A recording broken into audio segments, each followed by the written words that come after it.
welcome back everybody. Kinara here for another fantastic episode of the Fallen Stars of Tamriel. This is episode number 7. This week we actually have a special guest. His name is, he goes by Winter's Noble. And yeah, he'll be joining us today to do some talk about some Cyrodil. But quickly before we get going here, we've got, I just want to quickly talk about what we've got going on for this week's show. So this week we're going to be doing the Crown Store Showcase. We're going to be talking about the next-gen support for ESO. We've got an Acolytes Corner on probably one of the most important battle mechanics of the game, which is light attack weaving. We're going to get into a discussion later on with Winters on the stats, the state of Cyrodil, and all the testing being conducted on the live servers. So, before we get it, let's... I'm already screwing up. Yeah, without further ado, what's that? Weep womp. Yeah, pretty much. Without further ado, let's hop on over to the news. This just did.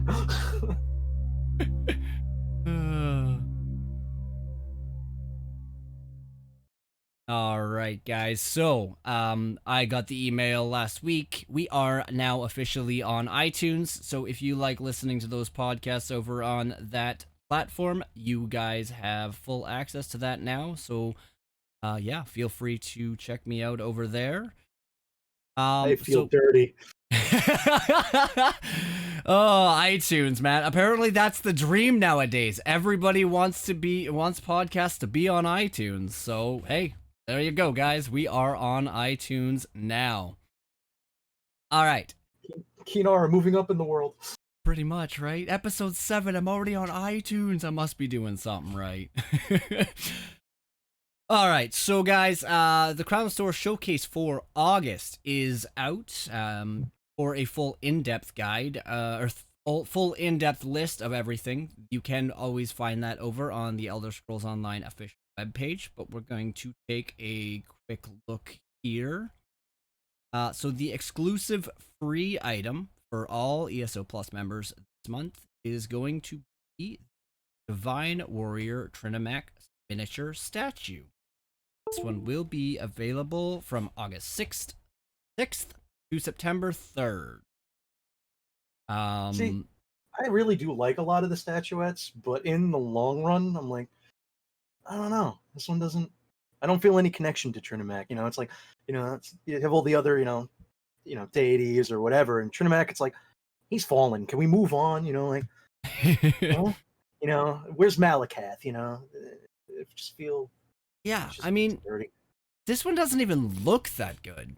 You know, like, I'm not trying to slam the development on it, but it's not. It doesn't hold up like the rest of them have. Yeah, honestly though, I don't. Yeah, Trinimac seems kind of bland in design, and the fact that it looks like he's got his testicles hanging out is kind of a.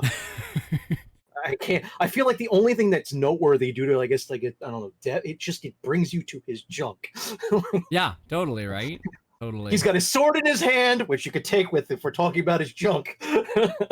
Yeah. Yeah, that sword is something to talk about. That pincer-like sword that could catch said important. That's what he uses to hold it. Yeah. That's exactly where I was going with that one. My mighty tweezer. Oh boy. All right. So yeah, that's the ESO free or ESO Plus free item for the month. The next thing we have going on is the Ice Reach Coven motif. That one will be available on August 12th, starting at 10 a.m. Eastern Time.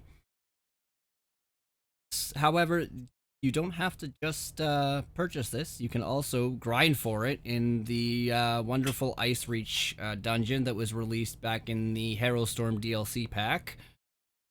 I mean, not much to write home about here. I think if you're really going to be desperate for completionist, you just wait for an event where they're like, here are the motifs for just grinding away during this event because you have a greater chance of finding it. I think it's probably better off just waiting because this is ugly. I mean, look at that staff. Look at the staff on the left-hand side there. Does it not look like they've kind of just taken the black hand and made it kind of look like a whirlwind almost. Yeah, or it's getting pulled into like a little vortex or Yeah, like a. Yeah, I could see that actually. yeah. And I feel like And the helmet on the heavy armor looks like it's like they just kind of ripped the bark off of a tree. mm-hmm. I I mean, is mean, that what that is? Like, it's wood. well, I'm going with like a bird feel. The only reason is it looks like it's got a beak, but the thing that draws me to that idea is the shield. The shield looks like a plume of feathers. Yeah, I understand that. Oh, But then that makes me even more worried because I wouldn't like what is it, bird bone? I mean, at that point, you're kind of screwed. I wouldn't put yeah, that on my head. no, pretty much. But yeah, so that one will be in the Crown Store on August 12th. We've got the Sword of Jigalag. That one will be See, I would just get on. that for the sake of collection. Yeah, exactly. I mean, every time you turn around, you hear Jigalag, right? So, the Claymore, created by the absent Prince of Order, is the little description there. That one will be available for a very limited time, August 13th to August 17th. And yeah, ESO Plus members, guess what? You get a discount on it. So, I mean, if you've got the crowns that you pretty much get for free with your crown store or your membership, and you don't have anything to spend them on, I guess you can head on over there and grab that. Um, Yeah, that's probably about the extent. I mean, I feel like I've seen better claymores and stuff like that. For the items. I don't know. I mean, I I mean, understand it's Jigalag and he's pretty bland and. I I mean, mean, if we want to talk about better claymores, the werewolf greatsword. mm, yes. I have that on my Stam DK. Love that look. Love the looks of the sword. Period. Especially when you got that nice red dye to it because it's got that metallic look. It almost looks like it's been dyed completely in blood. I also like the ebony blade. The Yeah. ebony blade's nice. I like that. Oh yeah, yeah. Well, I mean, that's if you like the katana. You're just like, eh. But I just feel like Sure. that's. I don't know. I mean, I Yeah. guess if you No. could get some color on it, but you can't because they're undyeable. So. Oh, I mean, yeah, it is what Uh, it is. Okay. So next thing up we've got is the Nerianeth arms pack. I mean, the Altmer Lich that you guys have probably faced many times in the Crypts of Hearts dungeon. And F yeah, that guy. yeah, F that guy hard. that guy on veteran dungeon. Oh, hard mode. Oh, I mean, it's a little easier to pull off now. I mean, especially with the way like I guess the game is with what let's say between tanking and where DPS stands, it's a little more possible. I just he wrecked many a day for me because it was like well, tanks couldn't really hold, and you really like they were always on the brink of death, and you're sitting there trying to pull off the hard mode, and uh, uh, no, I hear you. I I mean, mean, for second to me, oh, go ahead. second to City of Ash 2 with Vulcan Scoria. I hated this guy. Oh, yeah, yeah, that DPS race in City of Ash 2, man. Yeah, wrecked many a time on that one, even recently. Yeah, the nice part about it is, I guess, well, not nice part, but for me, I don't know that struggle. I mean, you've been playing since what, open beta, Closed beta. closed beta, so Yeah, I remember even when you could longer. go off. Yeah, you can go off the map when they first started the betas. You'd go off, and by the time you got over to like where Mournhold was, the zone, they actually let you in for some shit reason. I guess they were like, Jeez. "Hey, you can't do anything. Screw it." So you literally would walk in, and you could go and explore all of Deshaun, or not all, but a good chunk of it. And when you would do that, like there was no monsters. It was just all the environment up to a certain point. Then it was just the map ends, and you fall right off the edge. Yeah, no doubt, no doubt. Laughing in chat is his signature first word first. How's it going, laughing today? All right. Continuing on. So, yeah. So you'll be able to pick up the that arms pack from Nerian F, August 26th to September 30th. Um,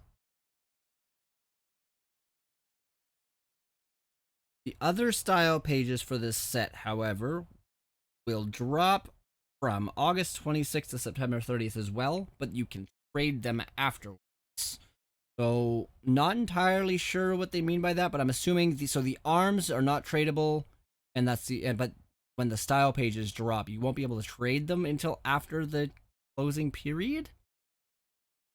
No, what it looks like is you can trade them anyway at any point, because it looks like during that time you can grind the dungeon to get the pages, and you can only do it between those days. But if, let's say, you did all the grinding and you're somebody who wants to sell it, come October you can sell them still. It's not limited to the Oh, trading. So as long as you have the pages, you'll be able to sell it away to some unsuspecting victim for an makes sense. exorbitant amount of money. Makes sense, makes sense. And then the shoulder style page can only be obtained after the player has completed Crypto Hearts 2 by either purchasing it for 50 Undaunted keys from Glirion the Redbeard, or as a chance from Glirion's Mystery Coffer for 1 Undaunted. Laughing, we have Winters in chat with us today. He's going to be talking some Cyrodil. Yeah, Oh, just gonna be talking shit. I guess Laughing really doesn't know who you are in face to face. You guys know each other in chat quite well, but I'm always the one that's unknown, the unknown entity. well, I mean that's because you've been kind of taking a small break from the game. So, What's going on, Laughing? Yeah, I mean, I needed it. Yeah, for sure. Oh god. Sure. I mean, burnout is real. It happens, and I mean, real life things get involved, and I mean, I think that's one of the biggest reasons that I wanted to start the podcast. It took me away from in-game and gave me an outlet to still keep up to date with the game, and not be constantly bashing my head against that boss or bashing my head against that trial dummy trying to get my light attacks up. By the way, we're gonna be talking about here in a little bit. But yeah, and I think that's one of the biggest reasons that I started this new endeavor was so that I didn't get burnt out of this game, because this game is truly, it's truly got a lot of really neat aspects.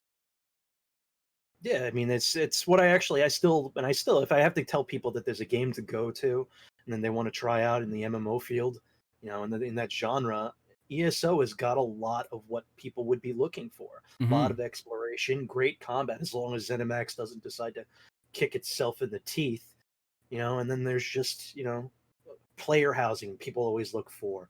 I mean, especially when you look at the world, they don't take anything out. A lot of stuff is still there. The dungeons are still there. They're always still viable to a certain extent, unless you're just OP. At that point, anything's pretty much a cakewalk. Yeah, but, exactly. And for the most part, I mean, I see games like they put their dungeons in, they bring in new content, and then they remove them, or they're just completely pointless. You just go in there, and it's like you can light attack your way through doing nothing, just because of how gear works. They keep it viable. Yeah. Oh, exactly.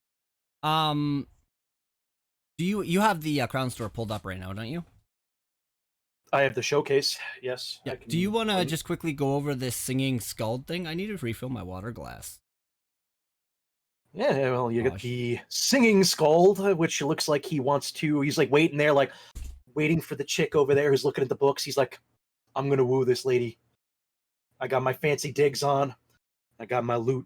I'm ready to do this. But if you're looking to pick up the chicks, hanging out in the local tavern, maybe earn a couple extra coins on the side, get dressed, look the part. You'll have an opportunity starting on the 6th of August to pick it up from the Crown Store. Gotta have those fancy digs. I love your description, man. I mean, I feel like, though, at the same time, and not, I mean, yeah, you got the fancy digs, but I feel like at the same, if you wore that, it's like a giant kill me in like Cyrodil. That was like the wedding dress when they first released it. If you wanted to call attention, you wore the wedding dress. Yep. I mean, there's nothing. All right, go ahead. There's nothing more saying, "Hey, catch me," than that big ass feather sticking out of the hat. They've definitely. Go ahead. Yeah, I agree. You have the feather. It's like, although honestly, remember Zahir with his helmet when he was running around in Cyrodiil? That was just like, that's definitely got the bigger fur thing going on. Zahir. Good old Zahir. You guys want a Khajiit that never breaks character? You guys got to meet Zahir. I could probably 5 times over the course of knowing him did he ever break character. Then a lot of them were Wow. because like I had the guild meetings, which would be 2 or 3, and then a couple times where I just caught him off guard. It's just like, Nice. what? Nice. That's not bad because he pulls that off so well. Yeah, he does a really good job. Yeah. And then all I know is now too with this Scald thing, going back to that, the RPers, man. Like I mean, that and the ERPers, man. Like, hey baby, wanna tune my mandolin? they did capture that bard quite well. Yeah. Yeah, he honestly he looks like a player. Yeah, he totally does, right? And the way he's leaning and everything, got that one knee kind of jutting out. That's the way the cool kids lean back in high school, right? Oh God, leaning against the lockers and like, he's in the library waiting. He's like, he's going for that, that hot but like kind of nerdy chick who's reading the books. He's like, yeah. Yeah. Oh boy. Oh boy. All right. So yeah, let's we can move on to the. Oh my. I knew bringing Winters onto the show was gonna make for a great dynamic, and I'm not sure I'm gonna be able to make this show go all the way through without bursting into tears or dying from laughter. So, all right, we got the New Moon Dragon cult garb. Well, dragons have ascended. I mean, yeah, quite a long time ago. But hey, anyways, this one will be available on the Crown Store on all platforms for a limited time. Actually, this one looks like it's going to be the shortest time, the 27th to the 31st of August.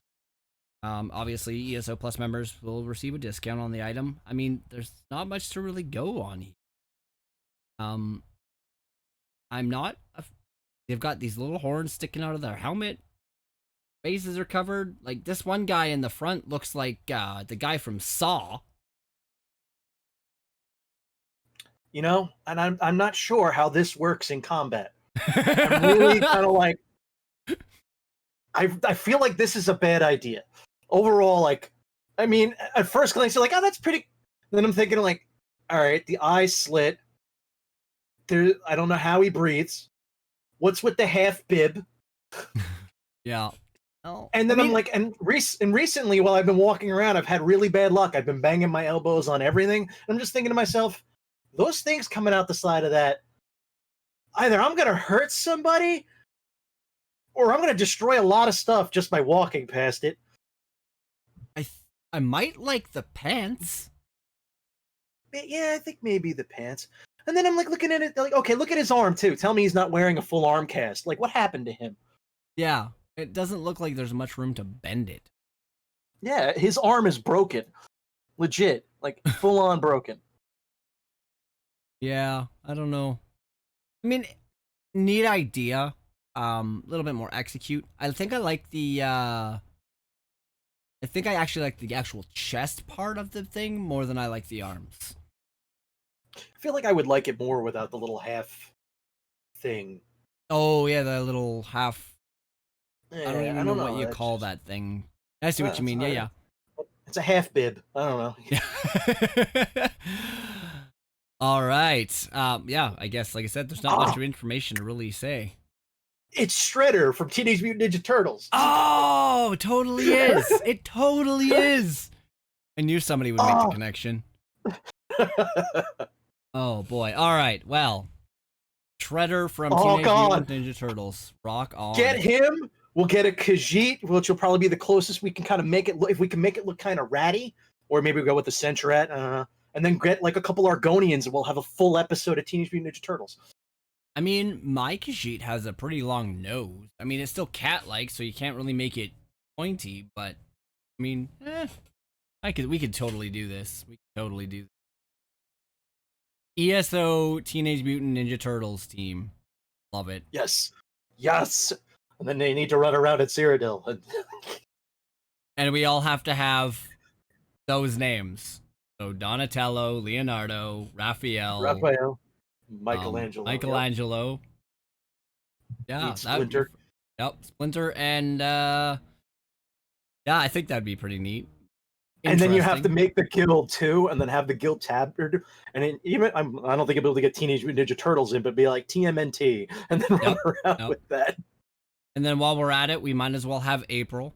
Gotta have, you know, the one and only human. Yes. Well, no, wasn't there Casey? Oh, yep, there was. Casey Jones? Was that the name? Oh, that's going back a long time, man. Oh, damn it. That is going back a long time. All right, guys. So guess what? Out with the Somerset crates and in with the New Moon crates. Yep, that's right. New event on the horizon.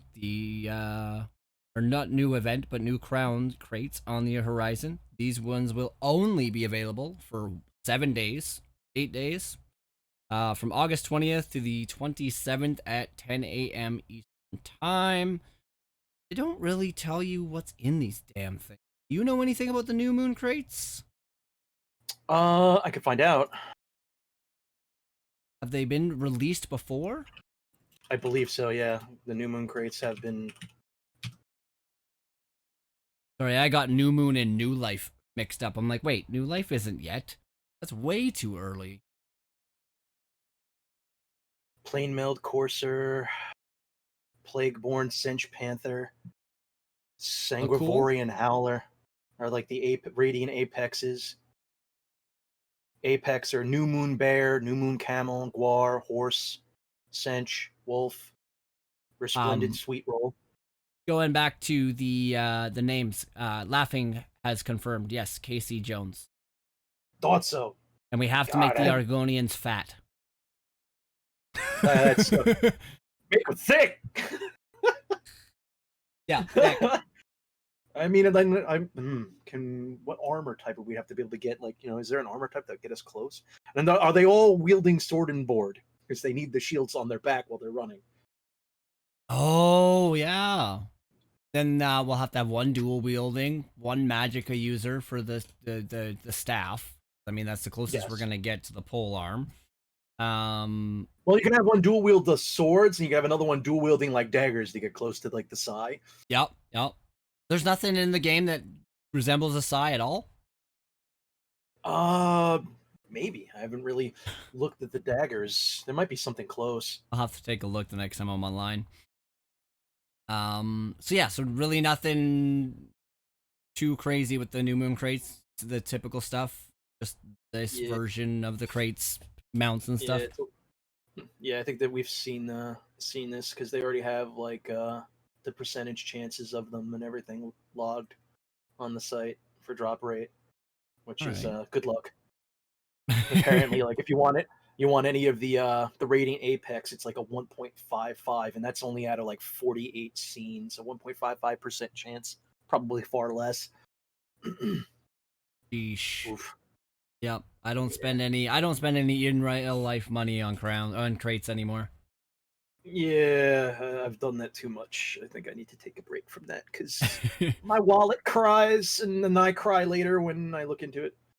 Yup, pretty much. All right, guys. So, yeah, moving on. We got the DLC content stuff coming up into the Crown Store, and yeah, like you guessed it, that means the Stonethorn Collector's Bundle will be in the Crown Store on August 24th at 10 a.m. for PC Mac.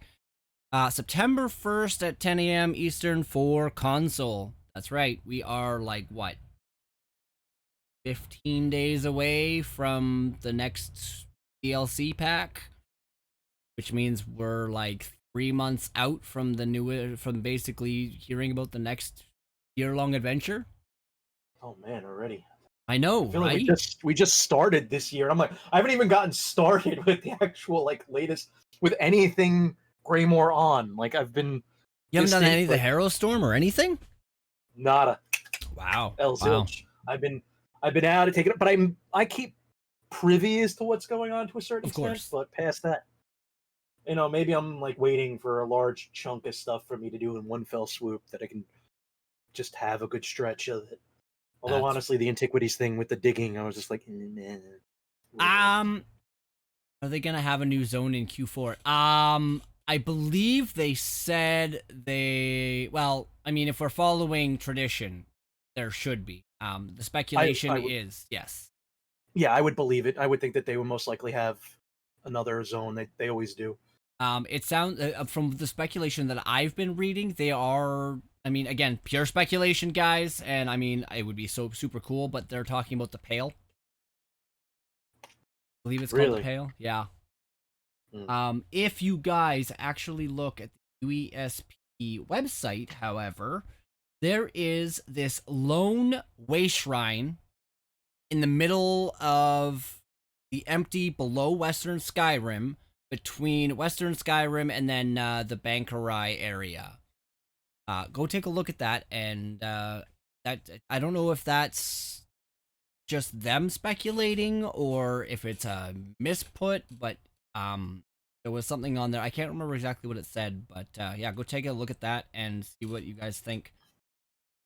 No, I'm sure Um, more than likely in the next couple months, bare minimum, somebody's going to data mine something out of the information because they're going to preload some of Fun. it. I mean, UESP is probably one of the biggest data miners out there. Well, not I wouldn't say biggest, but they definitely do it. I mean, to following the rules of what is allowed, because apparently it has been made very clear that they don't mind data mining as long as you follow strict rules from DOS, which I don't understand, but okay. Uh, Um, I don't know what exactly. You can take a look at what we're releasing, but we're going to put you under an NDA or something. Like, how the hell well, is not that? an NDA, but I can't remember. Like I said, I can't remember where I read it. I should probably start sourcing these things before I say it. But I mean, if I find it again, I will do it as a little bit of a side note next week, just to make sure that I'm not talking out of my ass. Um. All right. So last but not least, for the DLCs, they are releasing the Elsewhere Digital Collector's Edition or Collector's No, Pack, which will include all of the bonus items of the Elsewhere Digital Collector's Edition, as well as the Elsewhere pre-order digital items. What? Excuse doesn't me. pay. It doesn't pay to get the pre-order for the pre-order items. I don't like that. I really don't. I think that's cheese. That's supposed to be coaxing people in. If that's the point, then why bother pre-ordering? Yeah, pretty much. I mean, other than waiting a year, yes. Anyways, yeah, those will be available on August 27th at 10 a.m. So if you guys didn't get your pre-orders in for Elsewhere a year and a half ago, there you go. I So could I laughing. could Oh, deal with it if they made it where there was one item out of it that was just like, no, unless you pre-order, you don't get it. Like, hmm. that's if you want to like don't I can't. So I feel cheesed at that point. so in that case, everybody, save your crowns because next year you can do this with the Greymore stuff, which I also spent money pre-ordering and collectors stuff. Anyways, what else was I gonna say? Oh, hey, it does not include the Rod Maathra mount. There you go. Okay. Don't get the That's Rod Maathra mount. okay. Well, I can kind of deal with that a little bit better. I don't know what mount that is. Okay. Anyways, To go to Goglacom. Doglacom. Yeah, it's just my way of calling Google because I've known a few people who've misspelled Google and became Gogla and no dot Oh. com. All right. Well, while Winters is trying to find that out for us, we've got some furniture to go over. We've got the vampiric sovereign statue. Yeah, basically, you saw the vampire dude in the trailer. It's literally that, and it's massive. like massive. In That's what she the said. um, it's got Aha! bats floating out from it. It's the horse. It's the horse with like the blue. You know when they did the Twitch Prime or Amazon thing where they have the horse with like the pink or whatever, or the Okay, pink yeah. or you know, there's like the blue one with the lightning kind of like scroll work on the horse. Okay. That's the rod. You know, yeah. Yeah, that word. Um, Mechaleka high, Mechaleka god. I hate this. so going back and chat a couple minutes, the Pale is cool. That was where Helyarkin Hall was in Skyrim. It was his favorite house. And then he also said pre-orders is just for the statue. Hmm. Okay. Makes sense. All right. So yeah, the Vampiric Sovereign statue is going to be available in the Crown Store from August 4th to the 20th. I have to say, yeah, that is a. I feel like I would put that out in my field just to keep, you know, like it's a scarecrow. Yeah, I mean, it would fit in that new Bastion Sanguinarius house. Frickin' ceiling limit is like astronomically high. What is that? Is that supposed to be bats? Because it looks like. It does look like bats. Well, it's Okay, supposed to because be either that or bats. you know, it looks like maybe like you know, like now I'm picturing, like I said, I want to put it out in the field, and I'm like, it already looks like some crows flew into it and just exploded. Well, it's either bats or crows, or he's shedding his skin because he looks very Ah, reptilian. yeah, oh, jeez. He just ripped somebody like. No, it says okay, it is cloaked in bats, imbued with dark. Okay, interesting. Yeah, pretty much. Yeah, so that'll be again, like I said, August 4th to August 20th. The Daedric set of Azura furnishing pack is going to be added as well from the 13th to the 17th. Yeah, it's gonna be basically furnishings associated with Azura. Kind of I'll neat. take that. Yeah, Yeah, I actually, I like kind them. of like that stuff. You know, Do the I got the banners come with statue. it? I would guess. I mean, it would have to be part of that. I would think the 'Cause- banners, the small little. yeah. Yeah, Oh, that looks I'm kind of definitely. cool. I would put that stat. I guess I'm logging in somewhere between those days. Pretty I got, much. I got some crowns to burn, so might as well pick up Azura. I got the statue of Azura in the guild hall, so. Yeah, exactly. Oh, by the way, if anybody has ever got the chance, you guys need to take a look at Winter's house, the Potentate. What's it called again? Potentate's retreat. That's the one. Thank you. He's done some pretty cool, amazing things in there. He's got the doors from Sunspire that lead out to the back of the estate. Down to the stairs and then out the estate. Got, I want to say, what, 75%, or do you have all of the crafting stations out back? No, I wish I had it all done. I have a good chunk of them. Yeah. Oh, there's So quite a I still have few. a long way to go, but The more that'll be. important ones are definitely back there. Yeah, that was the thing that I prioritized, was actually getting the ones that most people would use more than anything.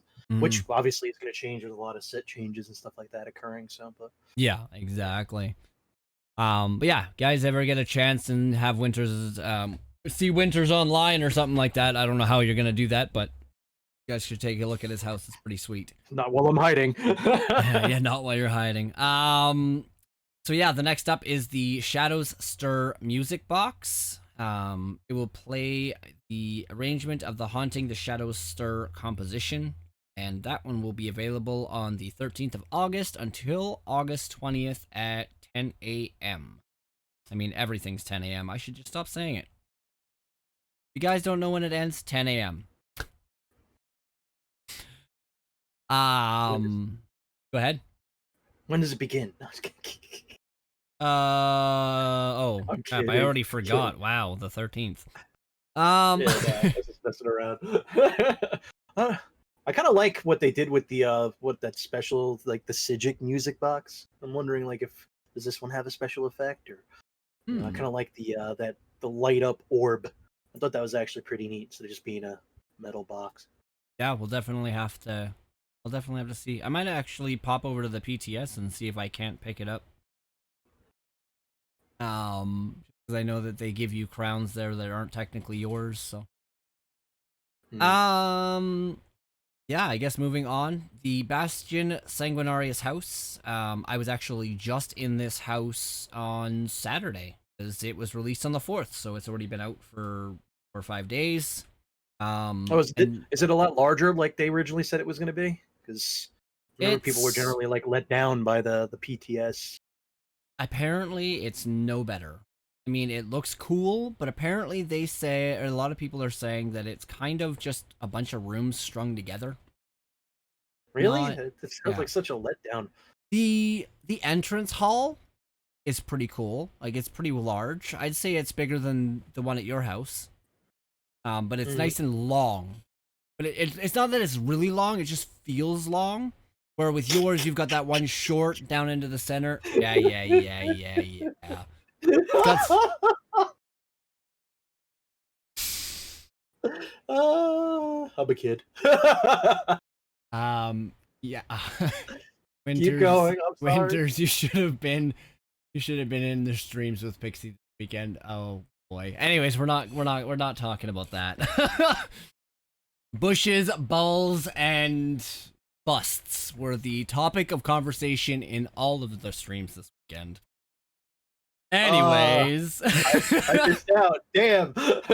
yeah, it was. I'm all for that conversation. So we did. I mean, why not? Why not? I was part of almost all of them. So we were doing March of Sacrifices on Vet. So Pixie Hmm. was first time ever doing it as a tank. So I was in there. We did it. We were doing quite well. And right near the right at the end, Tarsier boss there. Everyone's like, "Oh, we got to go to our quadrants." And I mean, it just came out. She's like, "Get the heck out of my bush" or something like that. And I'd already had a couple of Damn. drinks by that point, and I just In the died. dungeon, getting it in the bush. Okay. I fucking I almost spat my drink all over my computer monitor.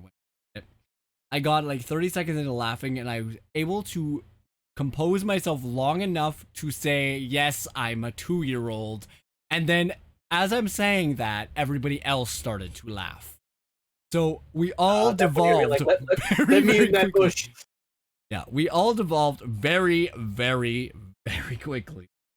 And then the very next night, we were doing a Vet Frostvault naked dungeon run.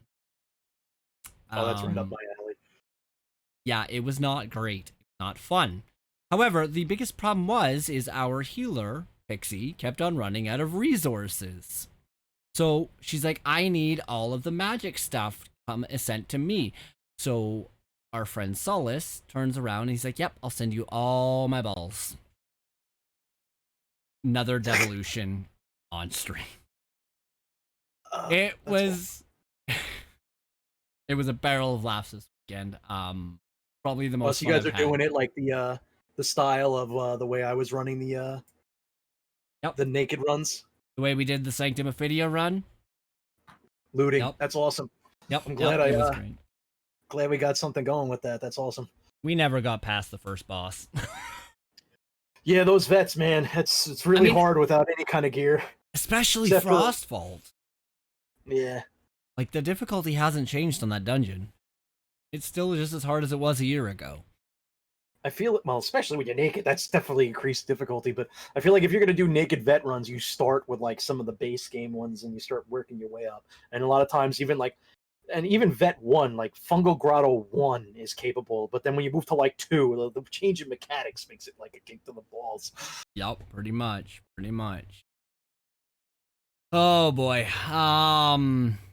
Yeah. Anyways, side tangent there. I saw the Bastion Sanguinarius house and it was actually Solus's house that I was in, and it just reminded me of a whole bunch of stuff. So yeah. Dumpster fires all around.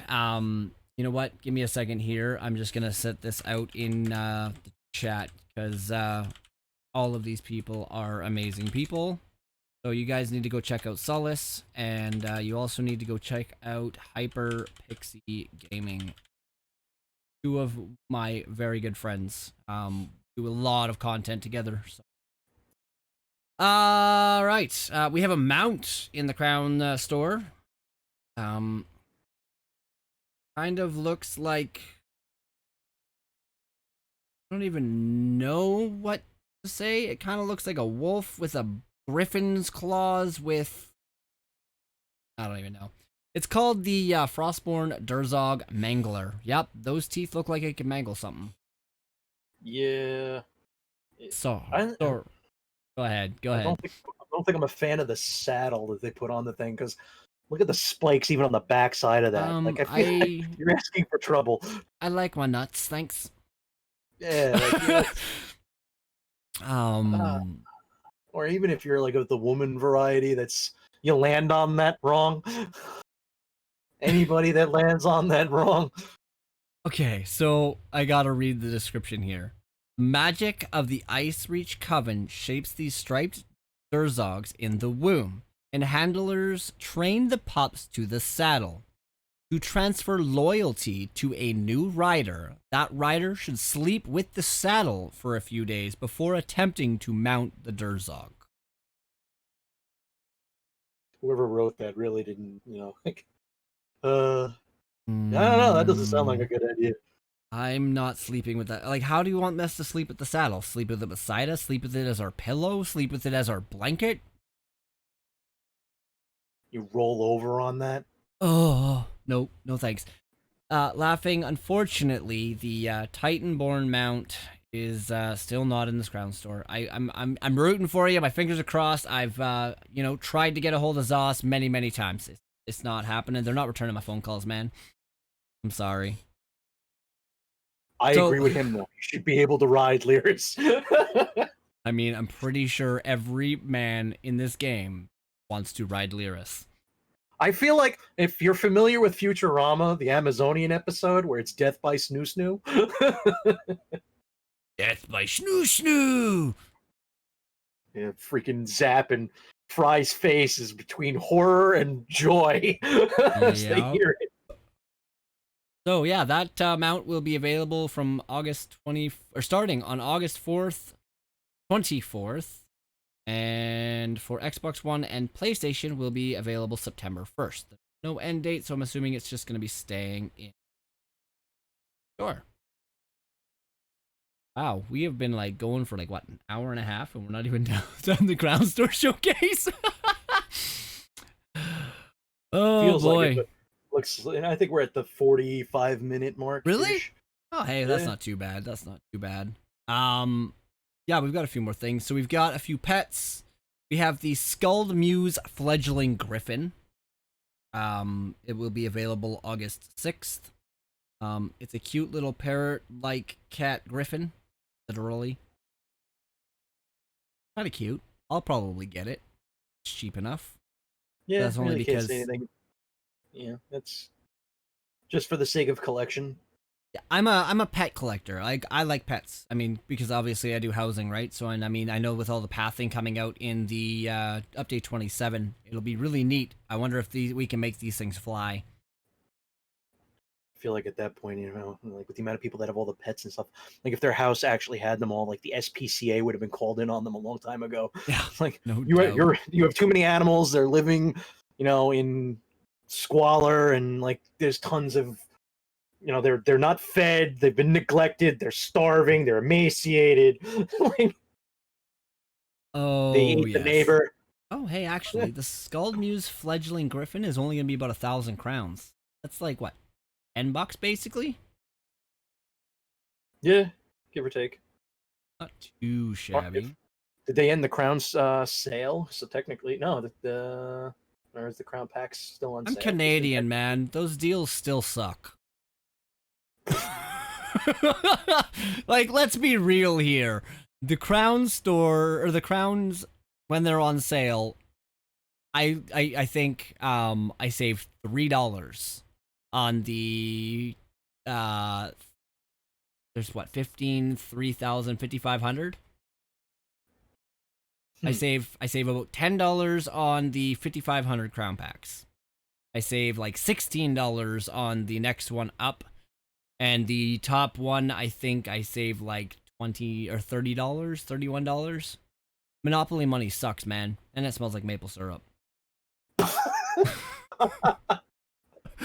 I guess it could be worse because at least then it's coated with said maple syrup. Ours is probably covered in a bunch of other drugs. And you don't even get the benefit of it. So Hey, it's just man. like Our money's plastic now. Might be easier to use with said drugs. Not that I would know. Anyways, yeah, sure. the Scald Muse Fledgling Griffin will be available in the Crown Store on August 6th. The Veil Fawn will be available on August 13th. Basically a Bambi. Guys, keep this one away from me. It's the exact same thing. I'm picturing somebody coming out though with a fucking bow and arrow. Just it looks like it literally looks like Bambi with zebra print on it. Mm-hmm. Yep, it's zebra Bambi. Guys, gotta keep it away from me. If you don't know, I'm a killer of deer. Apparently. Yeah, see, I'd be following that person with like a bow and arrow, like with a stand built. Just... You see, Winter's a little bit of a side tangent here about that. I killed one ghost deer and I've never been able to live it down. Actually, it was 2 ghost deer and then I killed a ghost heron. Yeah, anyways, moving on. The Snow Snarl Durzog. Yeah, still glad that's a pet and not a mount, because look at that spine. That one will be available on the 24th for PC Mac and the 1st of September for console. So why does the little one have the spikes on its back, but the big one not? They should technically have the. If you're not paying attention and you put that on and they didn't like clip off the spikes and you throw the saddle over and you hop on and you ride and all of a sudden it pokes through. Plus, I'm wondering because the spikes. Oh no, nope. The other Durzog does not have the spike. I don't know. I do not understand. It's probably because it's a pet and want to pet the hard, pointy spikes. Who knows? Either way, seems very dangerous. Yeah. So. Yeah, that one will be, like I said, August 24th, PC Mac, and Xbox One, PlayStation, September 1st.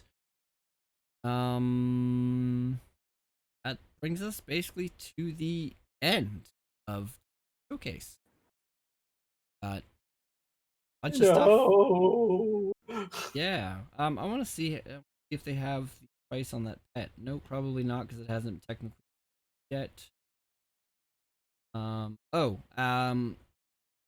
Just quickly here, if you guys are new to the game, they have the starter pack, Adept starter pack on sale in the Crown Store in-game for 550 crowns.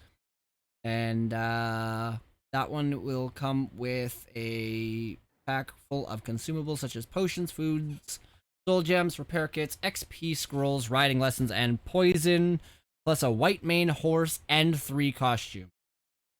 I would suggest going and getting that because that's a fairly decent deal. Like the XP scrolls and the riding lessons alone are well worth it. Especially seeing as I'm pretty sure you can't get an XP scroll and 1 riding lesson for less than 500. Anyways. Last thing I need is XP scrolls. Last but not least, I don't know if you guys have been on the Elder Scrolls Online page recently. However, it has been officially announced that the Elder Scrolls Online will be coming to the Xbox Series X and PlayStation 5. That is pretty much all the details we got. Yeah, once it becomes available, you will be able to upgrade for free to that version of the game. But there is, again, like I said, no planned release date. So please look forward to it. I agree with laughing. PC Master Race. Period. I mean, I agree to an extent. However, I will say this again. I have to tip my hats off to the console users. because they have to play this broken ass game without any add-ons whatsoever. And they still find ways to beat the content. Yeah, hats off to them, but still. But still, you guys are all crazy. I want my PC. Yeah, seriously. Oh boy. So wait, they allow you to do an upgrade to the newer versions. Does it still allow you to, like, I guess you can carry over your account, right? I'm Yep. So your hoping account that they will don't be foobar their servers when moving things over. It'd be kind of bad. You upgrade, you got to bring over your account, and it's shot. That would nice suck. catch. I might be able to edit that one out. Yeah, they are going to support backward compatibility. So basically, what does that mean? They're working hard so that when the Xbox Series X and PlayStation 5 launch, you can continue playing with your same accounts via backward compatibility on your respective next-gen consoles without interruption or loss of progress. Same characters, servers, everything. Guys, I don't know if there is a physical way to back up your guys' characters or game files on console. I suggest you do, just in case something goes wrong when this does go live. I Because suggest also at that point, make sure you don't have anything on any brokers. Make sure you don't have anything like sitting in mail. Yep. You know, Yep. I would don't- make sure that all of that is 100% perfectly fine. And honestly, I would also take inventory just in case. Screenshots, all that kind of stuff. So if you do lose something that is majorly important, at least you have proof. Because I know that I'm not saying that this is going to be something that's going to happen. I'm not downing Zoss for any of this. However, moving game files, because I'm assuming there'll be different servers.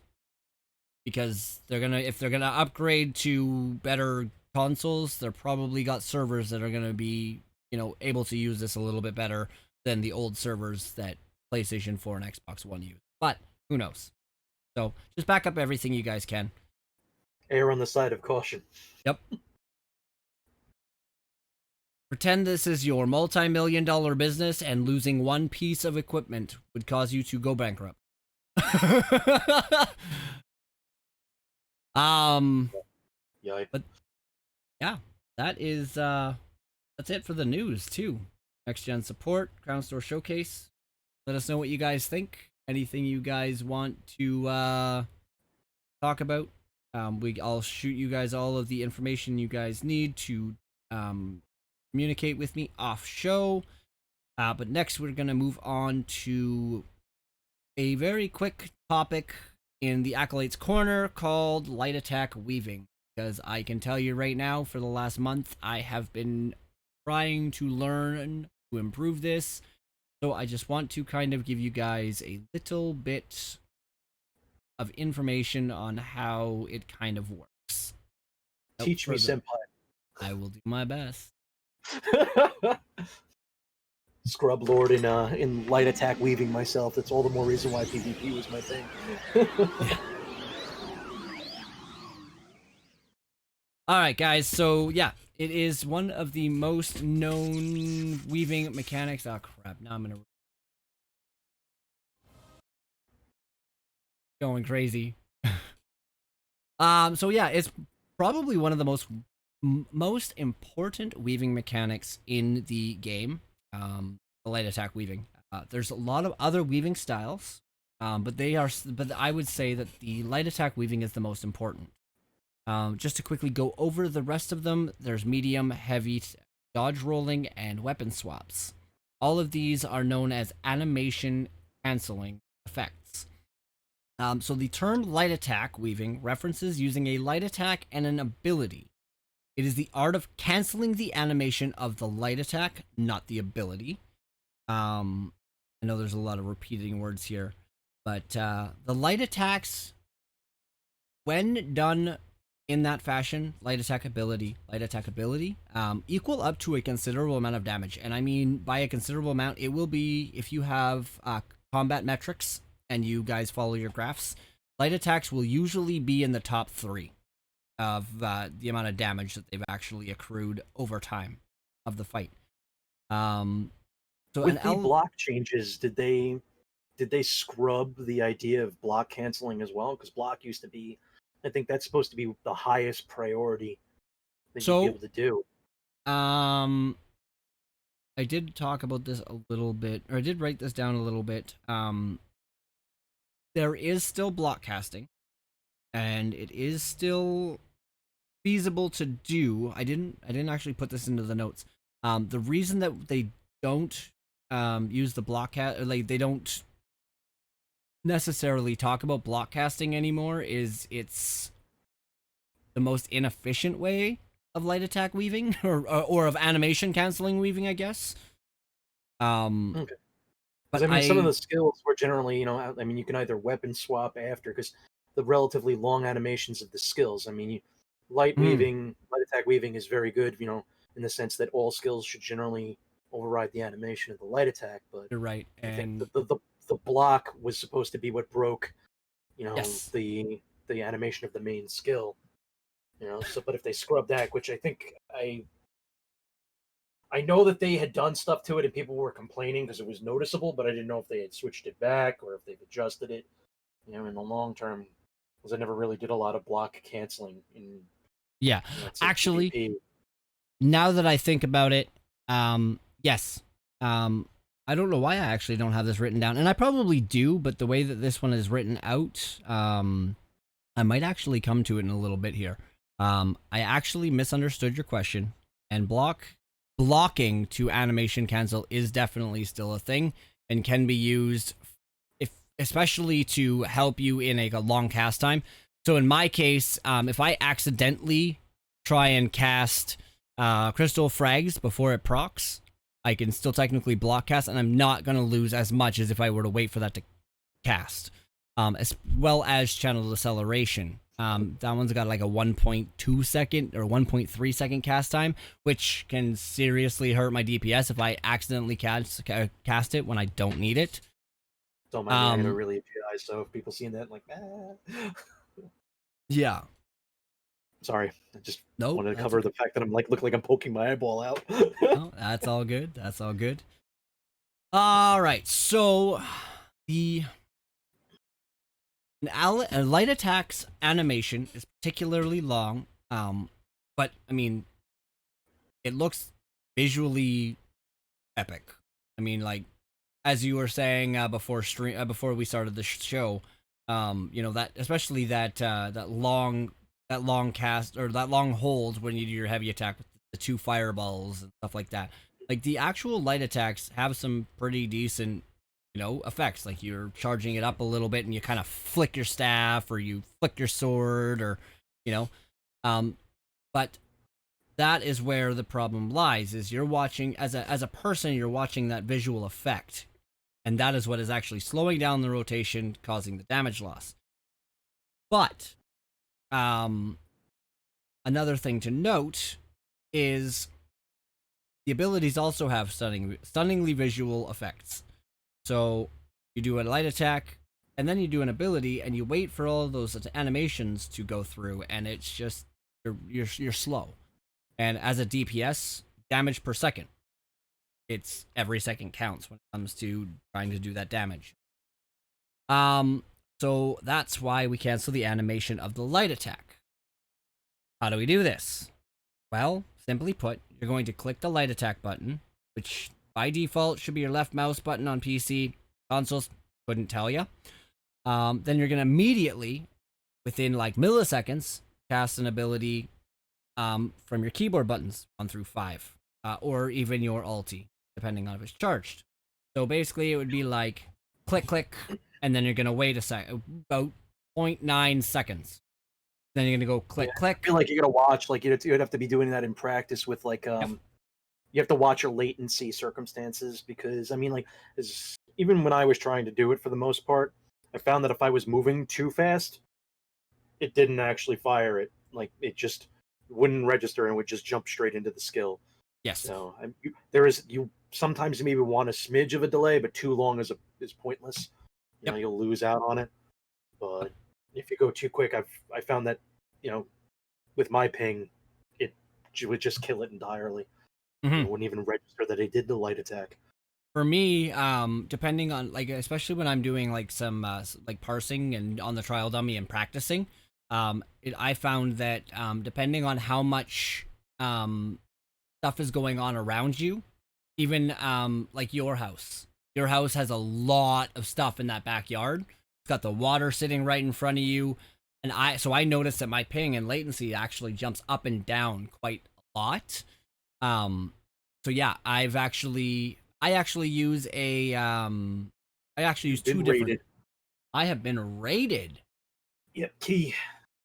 Furio, how is it going, my friend? Thank you very much for the raid. I'm sorry I don't have the alert box up for the podcast yet. I completely forgot to do it. And just before the stream there, and then I realized if I have the alerts on, it goes through the same thing as the sound bumpers. So I didn't want to have to keep unmuting and everything, but I will find a way to make it work so that the alerts still come through on the actual screen. And yes, laughing, thank you very much for pointing that out. Furio's birthday was today.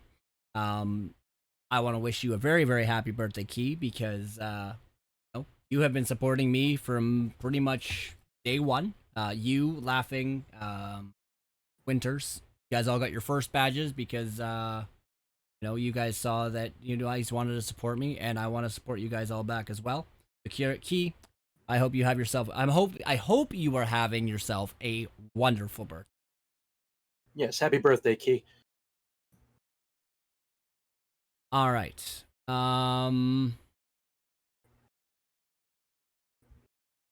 Where was I? Right. Light attack weaving, and actually, weaving. the one thing I was also going to like bring up, and at least I threw in practice for me, I always found like the Infernos, like because I could speak more from the Magicka side of things. I always found that the Inferno staff to me was the easiest one to do the weaving on, because I felt like one, it animates its first initial faster, and it was just a clear indicator. Unlike let's say like the lightning staff or even the frost, or at least frost always seems to move very slow. So I don't know. To me it just felt slow. Yeah, no, that makes sense. That makes sense.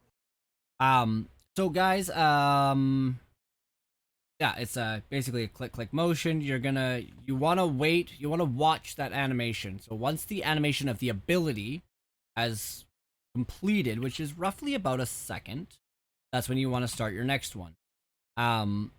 One thing that I use, or actually two different ones that I use depending on, is the GCD bar, or global cooldown bar, as well as combat metronome. Both of those are the exact same thing. The nice part about metronome is you have some abilities to change, like you were saying, Winters, the latency of things. So if you notice that your ping is jumping between like 100 to 200 in a given area, you can actually fine tune it a little bit. Again, you still got to kind of be mindful and watch kind of what's going on in front of you, but it will you can set your max ping. So if you hit like a 180 spike in the middle of an ability or in the middle of a light attack, it will actually kind of take that into consideration. If you're wondering, you mentioned metronome, and I'm like sitting here and I'm like, I don't know. I ended up with a Pokemon of like the Clefairy. Oh, metronome. Clefairy uses metronome. Oh God. Join my.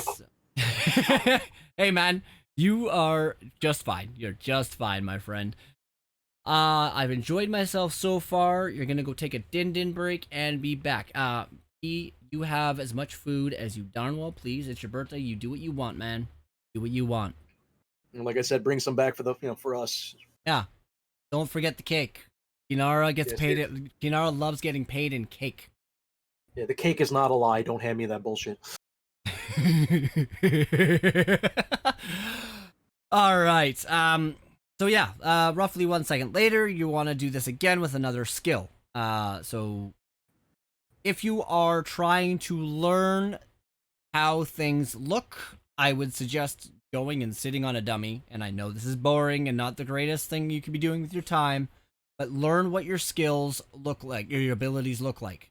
look like when they start, look like when they finish, so that you can kind of see that everything is moving along. And then you can start weaving in the second skill and the third skill. It's kind of like just like learning a guitar. You're trying to learn a chord, but you're trying to learn how to, change chords. It's the same thing. You want to, play one chord, and then off. Play that same chord. You want to learn the finger position of that chord. Don't start with me, Mac. I know where you're going.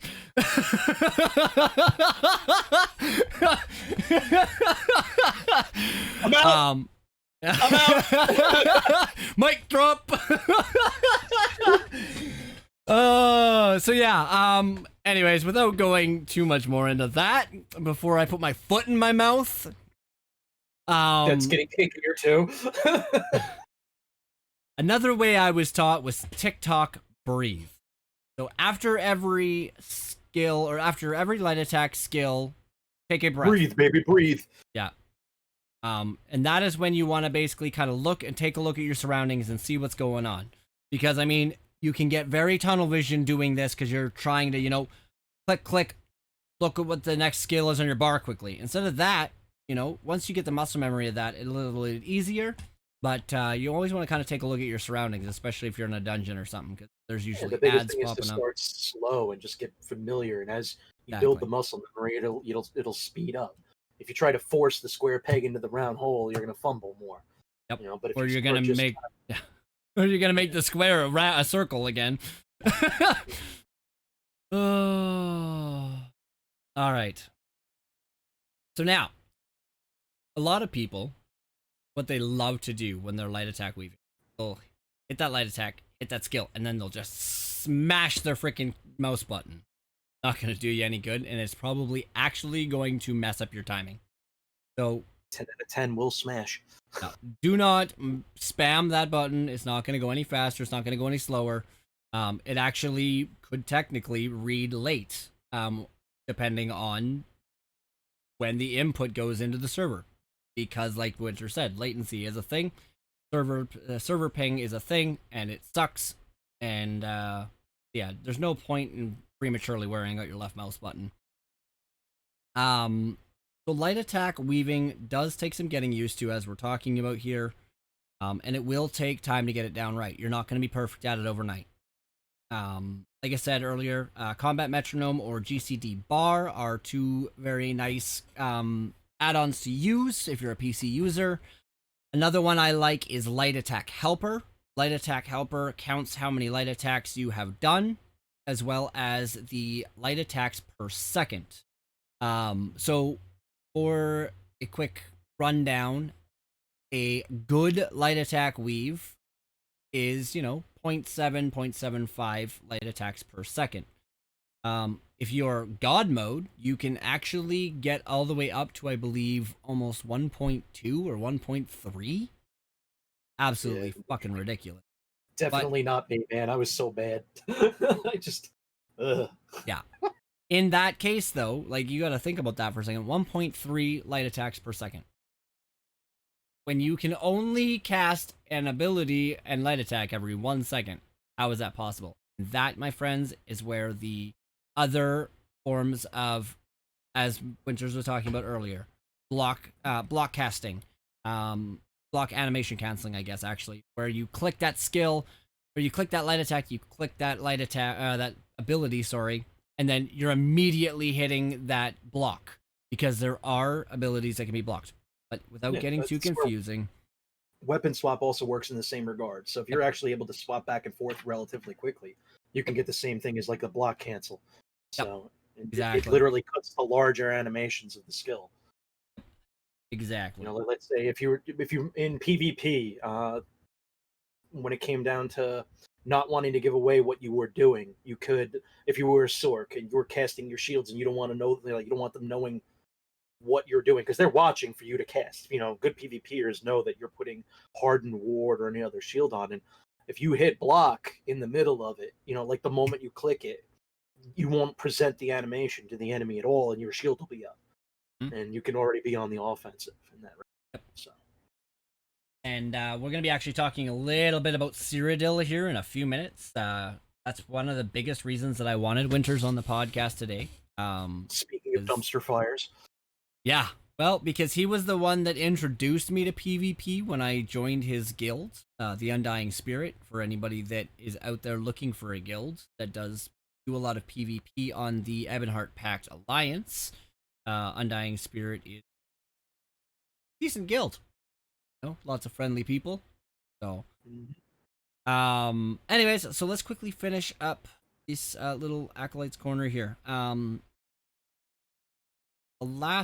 Actually, no, I think that was it.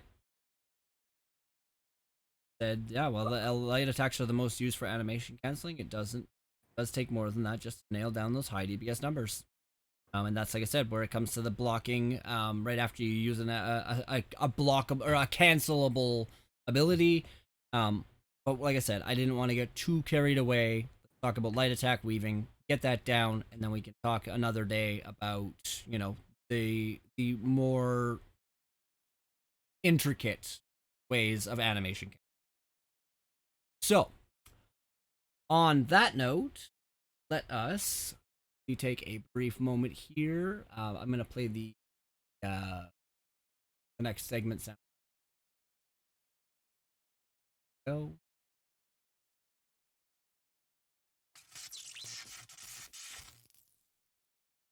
I'm gonna die someday. All right. So, the main part of the entire podcast today. So, if you guys have been following me, episode 5 and 6 were talks about dungeons that you can find inside Cyrodil.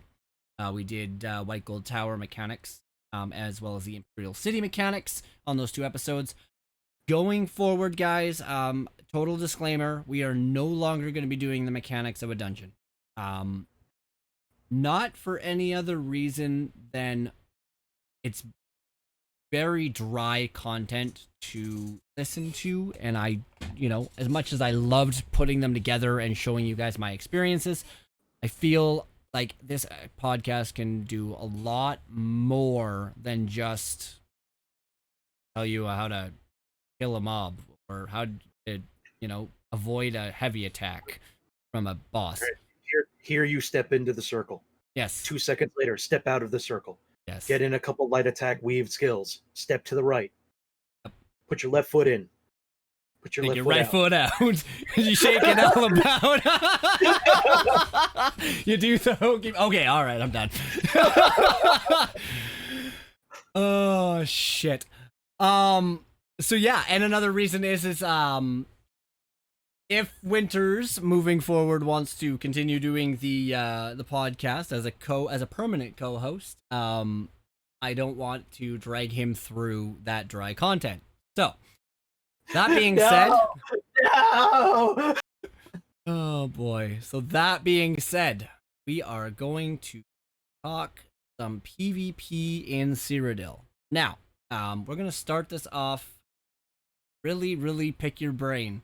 You said that you've been up to date on kind of what they've been doing with the server testing on the live server. Well, what they're aiming to do, yeah.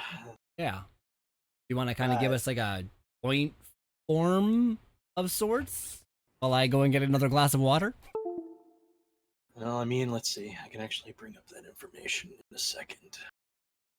Back to the dumpster fire.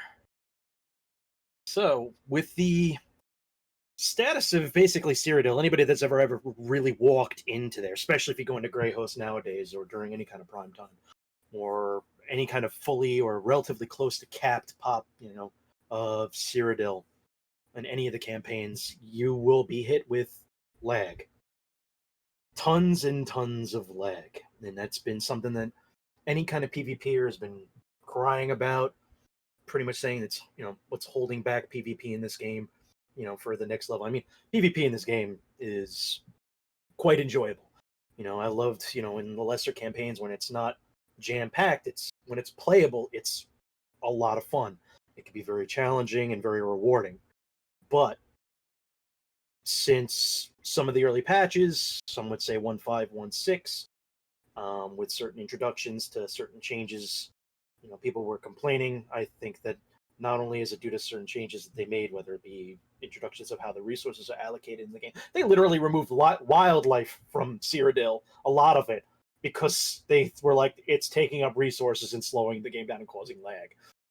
So then with repeated drops in population, like the population caps, I mean, we used to be able to get more people into Cyrodil and it would still be playable. I think that, and you tack in obviously now with players learning more about the game and how to work groups, with the skills and the AoEs. It's been something that a lot of people have been talking about for a while now, with the AoEs just being the biggest issue now. Because you get a large group just pounding down, different AoEs, whether it be healing springs, whether it be, rapid regen hitting a ton of players, wardens with their group heals, and just, steel tornado, all the different skills kind of going off in one giant ball and cluster. It's created a large strain on the server. And, originally they thought it was because of the calculations that were, being done. So one thing they tried was to create the caps. Then they pulled the caps because they're like, all right, because we have the caps on, it's got to calculate. So they popped the AoE damage caps off. And I mean, the problem being is with the skills and how everything's gone, and I don't know what sometimes they add or they make tweaks to the servers. There's been like this ebb and flow of performance. Whether like early on in the very beginning of the game, you could have hundreds of people. You could have a full-on battle at one keep, one major keep, castle, or fort, and it wouldn't bog. It would just go, and you could have all three factions just. I remember Blue Road Keep being absolute Swiss cheese. And I tell people, because it was some of the best battles I've ever participated in the early stages of this game. I mean, I don't think there was a wall standing of this keep when everything was said and done. And you're there, you're in the inner, just trying to keep the defense up, and you got blue on one side, yellow on the other, and you're on the imp defense, and you're just getting demolished, and the game's performing. Whereas, like, now, if you had that, the moment you're inside of that keep, it is what's going on? And then here? all of a sudden you're out the back door again. Yeah, or like it's just you're dead. Or you notice that skills aren't even hurting you. Like if you're like sticking, like I'm standing next to somebody, I can't get a molten whip off, so I'm just kind of like claw, like burning ember, because it's the only thing I can apply to him, and they can't do anything really to me, and my health is staying there, and I'm like, I know I'm standing and stuff, so it's burning ember, and eventually it catches up with them and they fall over dead. It's like, all right, I got lucky, I guess, so it's just, so now that they're targeting AoEs, it looks like they've decided, I'm not a fan of it. I know a lot of PvPers aren't. I don't think anybody would really be in favor. It's like, ZOS, upgrade your servers, but it looks like, their first test is shared global AoE cooldown across the board, 3 seconds. It just, I know that they're going to, I could tell that they're targeting particular skills, but I feel like that's going to have a major effect. Like they're going to have to really balance if any of these kind of go into effect, regardless of what it is. I appreciate the fact that they're going to do these tests, whether it's a 3-second AoE, timer, whether it's individual AoE, no cooldown, but, a ramping might be interesting, of cost, the more you pound on that healing springs, like Bolt Escape, the cost just goes up to the point where you just can't pay for it anymore. Or an individual AoE cooldown. But I think that the only one I would be okay somewhat with is the global ramping, depending on how they do it.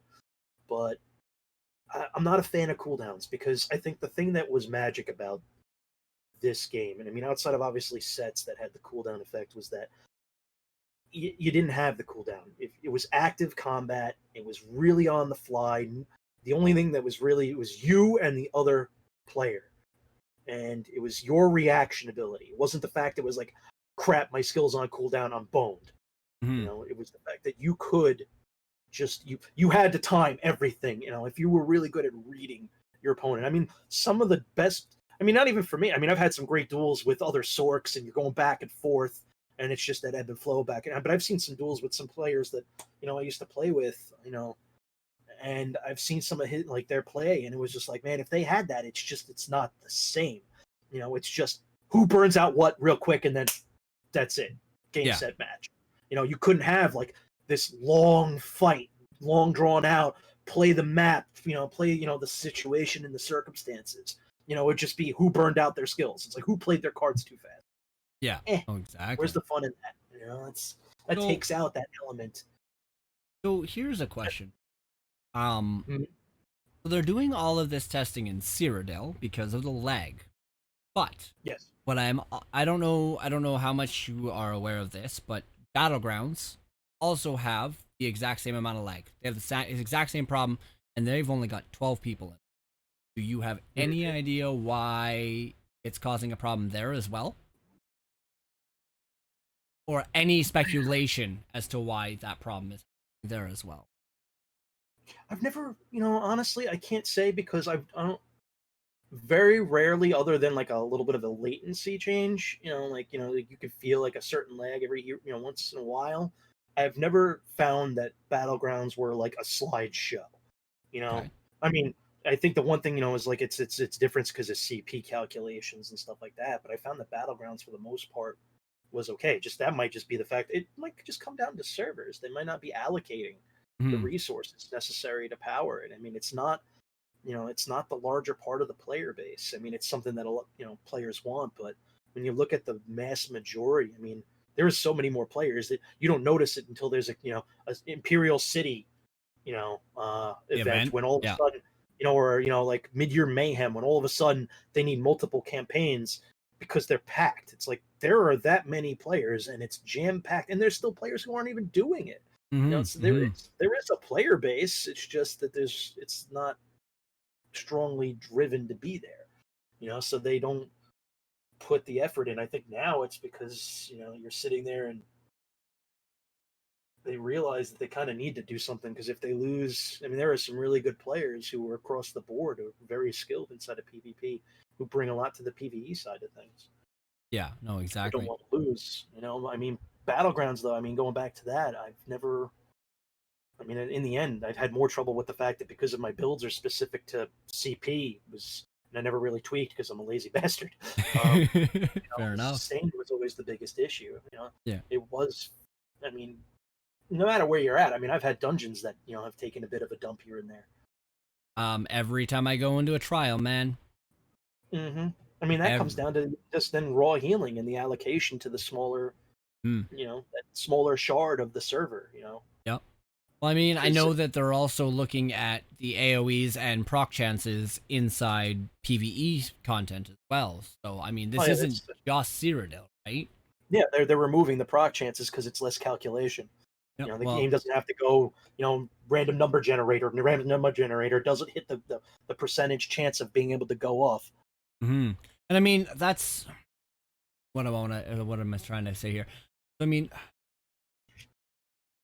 think that's kind of, where I think they're kind of beating their heads against the wrong issue. Like you said, the servers are really the problem. If that's the case, Coding really is. It's just there's not enough. I mean, I don't know if it's going to come down to just server capacity and that, and resources against their coding, because the coding of the game I don't think was ever really meant to go with all of this stuff. I mean, it's a very very large and very ambitious plan for the game. I mean, that's what's nice about it, but I think it's also a kick in the nuts for itself. It's beyond the coding. The code is just so. I mean, look how many things they break if they go and they change something because it's so intertwined.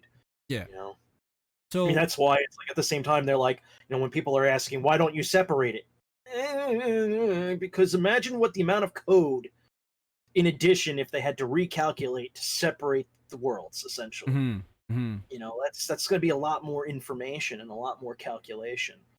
Because I guarantee it ain't going to be simple. It's probably not going to be like, if in Cyrodiil process this. It's going to be like registering something else, and it'll break more things. yeah. So here's a question for you. Other MMOs have made it where they've kind of divided up the player base on multiple different data centers or server centers. And then they've actually then even farther, like let's take Final Fantasy 14 for example. This is the one I came from with for ESO, so I'm gonna kind of go back and forth a little bit here, comparing the two. So with Final Fantasy 14, they have data centers. So there is your North American data center, there's your European data center, and Japanese data center. That would be like our mega servers. Mm-hmm. But what Final Fantasy or what Square Enix did with their that within that is they actually brought down it brought it down even more and separated people between different worlds. So you had, each data center had 7 different servers. So you were on Coral server, or you were on Crystal server, or you were on Hyperion server. Like but what they were able to do is they were able to minimize the amount of people that were drawing on server resource for loading times and all that kind of stuff. But then what they would do is they would make instances for each dungeon or each PvP mode. And then you would basically load into these servers with the instances. Do you think that ESO is too far into their development cycle to do something like that to reduce server load to help make dungeons and that kind of stuff, like the server loads, less? I mean, it leaves us in a curious question, because I know that the way that they work it, I'm not so sure if it's a circumstance in which the game is on just one giant, server, and it's just a bunch of virtual servers, Hmm. which I'm sure that's kind of to that extent, because the game is already like it. Let's say open world is divided. I mean, it is multi-shard. That's how Yeah. you can end up on different thing, and that's how they wanted to do the mega server. It's just whether or not there's an allocation. But yeah, I know what you're like. Let's say Terra. They literally, you could server swap through them. They would do a server change for you. But if you were on, let's say, the PvP server, it was literally an entirely separate server. Mhm. It was, that thing could outright crash and PvE would still be rolling. Yeah. So. But the So problem being is I mean, with the way the population is, it wouldn't. I don't think it would work with the sense that, because PvP, let's say, for instance, is Cyrodil. I mean, it's you port in, and mhm. that should be multi-access. You know, um, I don't know if separating out, and trying to make it where there's a separate server per se to allocate. Okay. I just um, it's hard because of the fact the way the ESO works, because it's a shard system, and when they did the mega server, I don't know if you can separate it now, because creating that split in the population and the community base, it costs. There is an effort to be able to move depending on how it's set up. Let's say Yeah. Terra, you actually had to do a server transfer, and that had risks, because you were literally they're moving the data around. Mhm. But it's not something that would be easily done on the fly on a regular basis. Um, That makes sense. All you right. know, I, it can come down to. I mean, because I think the hardest one is Cyrodiil. I mean, most of the other parts of the world, I mean, running around, it's anything can happen with the latency between here and there. I mean, a lot of times when people are complaining about lag, it's like, if you find out, sometimes there's, I'll have an issue and somebody else doesn't, because there's something along the line that's damaged. I mean, all of the information is traveling between multiple data centers before it even gets to the server and comes back to you. And if Mhm. any one of those lines is busted, you can't exactly blame ZOS. It's just that's the line you're on. It's the direction the information went. Um, but like Cyrodiil is something that's just a blatant issue, and then I think that in the end, that one's going to be a tedious one to overcome, because there's so many different play styles that you're going to be messing with, and in the end, the player base, you might solve one problem, but the player base likes to look for an advantage. No matter what you do, you're gonna have to decide what the direction of development and design is, more than anything. Because if you Mhm. want to maintain the idea of what you had now, it's players are going to find a way around. I mean, it always is. They want to win, Yeah. so they're going to find a way to bust the system. You Yeah. know, All right. So let's move on from that, because I mean, I think we've kind of covered servers and testing I mean, they've only done what a couple of weeks now, right? Um, so in your eyes, because you are, a mainly PvP player, why do you think Ebonheart Pact is always at the top of the list when it comes to the lead? Well, right now, because honestly, Hard Pact, if we're looking Grey Host, they're at the top because right now that's where they're putting in the concerted effort. They're And in Black Region as well. right now, yeah. I mean, I think because you might have seen like a little bit of a lull. After a while, some people are going to get bored of no competition. I think DC, when after months of crushing it for a while, and I mean, they literally, their extent of play was we're going to show up on the day the campaign starts, absolutely demolish it, hold it for like a week, make sure that, we have the lead in it. And then Mm, after that, it's just some of the basic players who just, they want to play where it's not lagged out like there's no tomorrow. fair Which is enough. sadly enough, because they brought in large numbers, created the lag anyways. It didn't matter much. Yeah. But I mean, EP. I mean, it's just an ebb and flow again. I mean, I've been around when AD or DC would rule Grey Host in most things. Mhm. It'll go around because what happens is the player population's moving around. I think right now you're going to see EP hold it for a while because there's a lot of toxicity in the community right now, and there's a lot of hate for DC. At the moment, until somebody's ego gets so big that inevitably it leads for a breakup of EP. I mean, you have like, Dracaris is a very big time EP guild. Um, and they go where they feel they're needed. So if this campaign is going to be drastically controlled by EP, in Grey Host, for instance, they'll switch, because they want to try to balance. They want fun play. They want a challenge. They don't want it to be dominance. And I'm like that too. I don't, if I popped in now and Black Reach is solidly red, I will log on to an AD character. I may say that I'm an EP and I will always be EP, but I also want to play the damn game. Yeah. You know. Exactly. So if I have to swap over and have a tune ready to go, I will.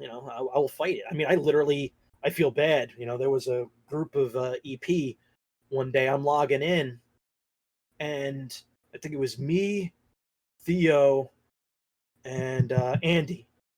We logged in. They have this PVE group that's running around and they're trying to crown one of their people. Mind you, I didn't even really think about it because I was like, all right, whatever, we're out fighting.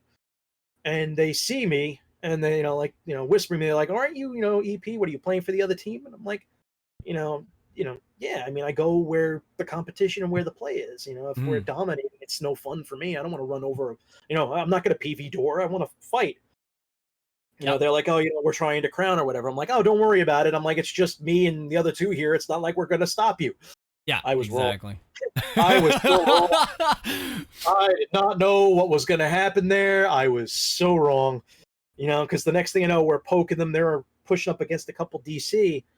And the funny part is you go in there and you push into them, and they kind of, I get killed. We get killed because we get focus fired by both the DC and the EP. But we run back in there. They killed off the DC inside of Fort Ash, and we just demolished them where they're inside. It was like we got in, and I'm like, the next thing I know, we caused a full wipe, and I'm like, what the hell? I'm like, I kind of feel bad because I understand it's EP and my loyalty is still there, but I'm like, we're three people. Yeah, no, exactly. So you made a mention on toxicity in the PvP area towards DC. What do you mean? Like, why is the toxicity aimed at DC right now? Well, I mean, honestly, when you're looking at it, the bigger names when it comes to streaming are going to be DC. I don't want to Hmm. go out and throw the Nope, names out there, of but course not. like for the most part, they are, and they play what they're doing well. And don't get me wrong, at the same time, it's like, okay, I mean, I get caught up in it too. I definitely Mhm. did. And they're calling people. I mean, anybody's calling anybody trash. You can see it's the trash talk is real on any side. Yeah, It's just that the fact of the matter is when you're the big time visible ones, it causes a lot of focused anger. And I guess sometimes too, when you're like when they're bouncing around looking for competition, which would be something similar, like to me, swapping alliances. they move into a campaign that's generally lesser populated, and is used to a certain. I mean, you're taking a foreign element and you're throwing it into Blackreach. Blackreach, after a while, will become pretty direct in how it's played. It's very very in line. Like when we were fighting AD for all of those months, they started to excel in a certain play style, and we excelled in a play style, and it would clash well. And there was a balance that was struck, it would be, they were able to counter us, we're able to counter them, and it was a back and forth. And then you take this foreign element that suddenly inserts itself to something entirely different and throws it out of balance. But at the same time, it's they're able to deal with it because we're different to what they're used to, and they don't like it, so they would be negative toward it. So when DC came in, we're like, we're trash. It's like, this is how it's played here. That's just how it evolved. It grew of its own thing. It's a different animal. Like when they're looking at Theo, who can tank a Zerg, and he can't hurt anybody. He's not going to kill a soul. He's going to walk around in his necromancer form, with over 100k health. And they're like, look at this guy. They're making fun of him. But when the time came down to it, and they're like, tank meta, blah blah blah blah blah, the guy literally. He is like the fridge from football. He had the Elder Scroll, and he slowly made his way back to returning our scroll. There's something amusing about that. And I think people, when they see that, they buy into the name calling, and when it's right in your face and it spreads, and it's, because, when you're sitting there privately in your own Discord with your own group or whatever, and you throw it out there, you're the only ones who know about it.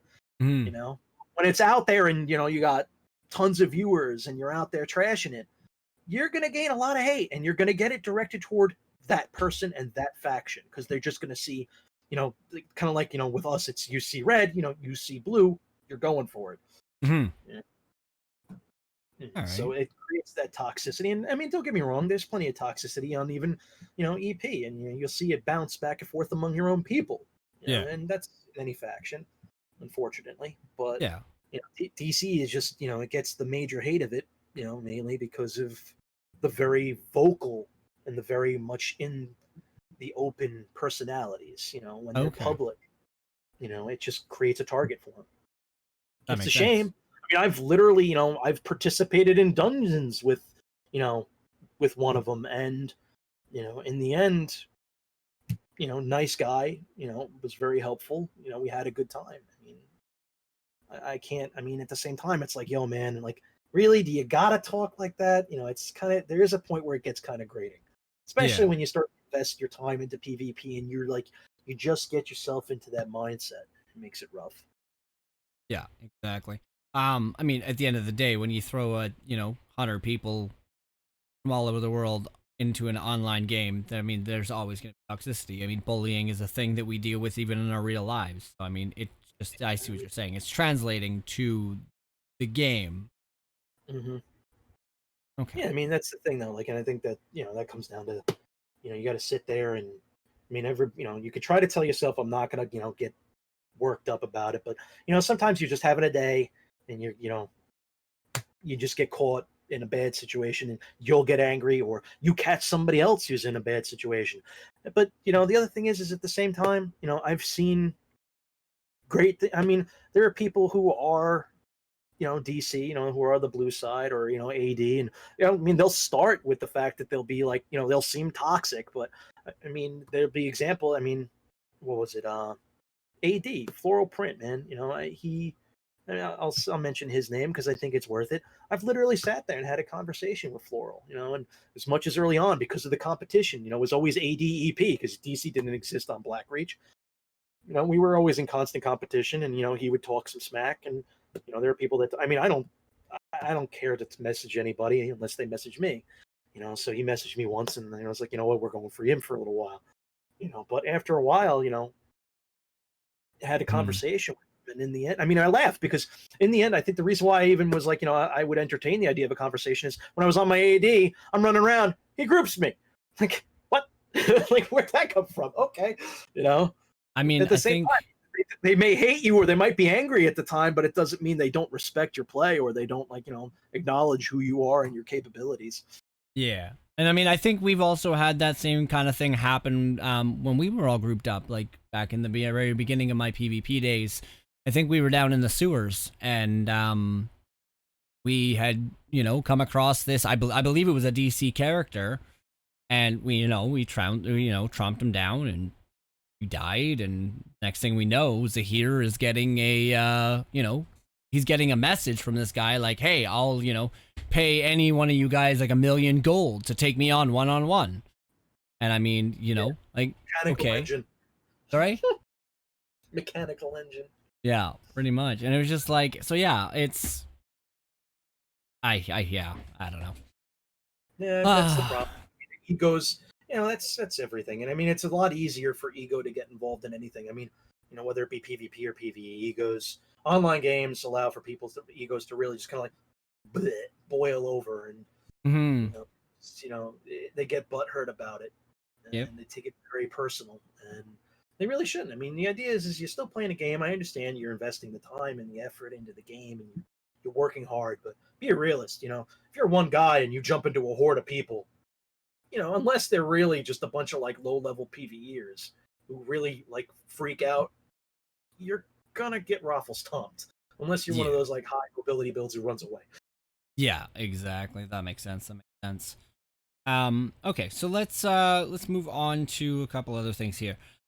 So Zergs. For, against, what is why is it done? Why do people feel like it's necessary? Do you think what's the word I want to use here? Do you think it's scumbag-ish? Do you think it's cheating, as we'll call it? No, I think it's survival and by numbers essentially. I don't think it's cheating by any stretch of the imagination. It's actually common sense.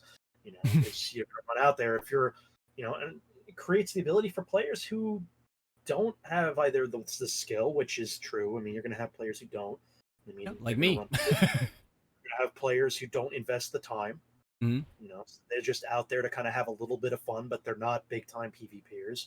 So they're not aiming to like become like the best and get the timing and learn the, so they're out running with the group, or they're the players who want to play with their friends. Yeah. Who's to say? I mean, people think that a guild running is a Zerg. It's like, what do you think? It's a guild night. What did you expect to happen? You ran into a whole people rocking the Undying Spirit guild tabard. It's not our fault. We didn't Zerg you down. You ran into it and attacked somebody. I mean, I've literally walked up. If they don't attack, I'll leave them. But at the same time, if you're out there, you're gonna die. Expect it. Expect to die. So you might get lucky. We might be nice, or we might not. Yep. Exactly. But other than that, I mean, the Zerg mentality. I think that comes down to more. Just sometimes it's the only way to get things done. And people are fearful. A lot of people just don't want to die, so they ride the Zerg. But it's viable. I mean, other than that, then don't go and run into the Zerg. Yep, exactly. So, I mean, okay, let's look at it on the other side of thing. You got a massive group of people, and they're sitting on a gate. That cowardice? That, like, what do you mean? Like, you know what I mean? Would you claim that as a form of cowardice, or would that just be another tactic in the game to just, farm the most AP they can?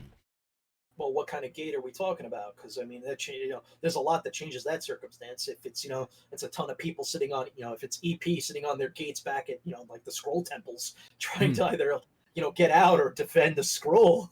It is what it is. Yeah, and that then makes sense.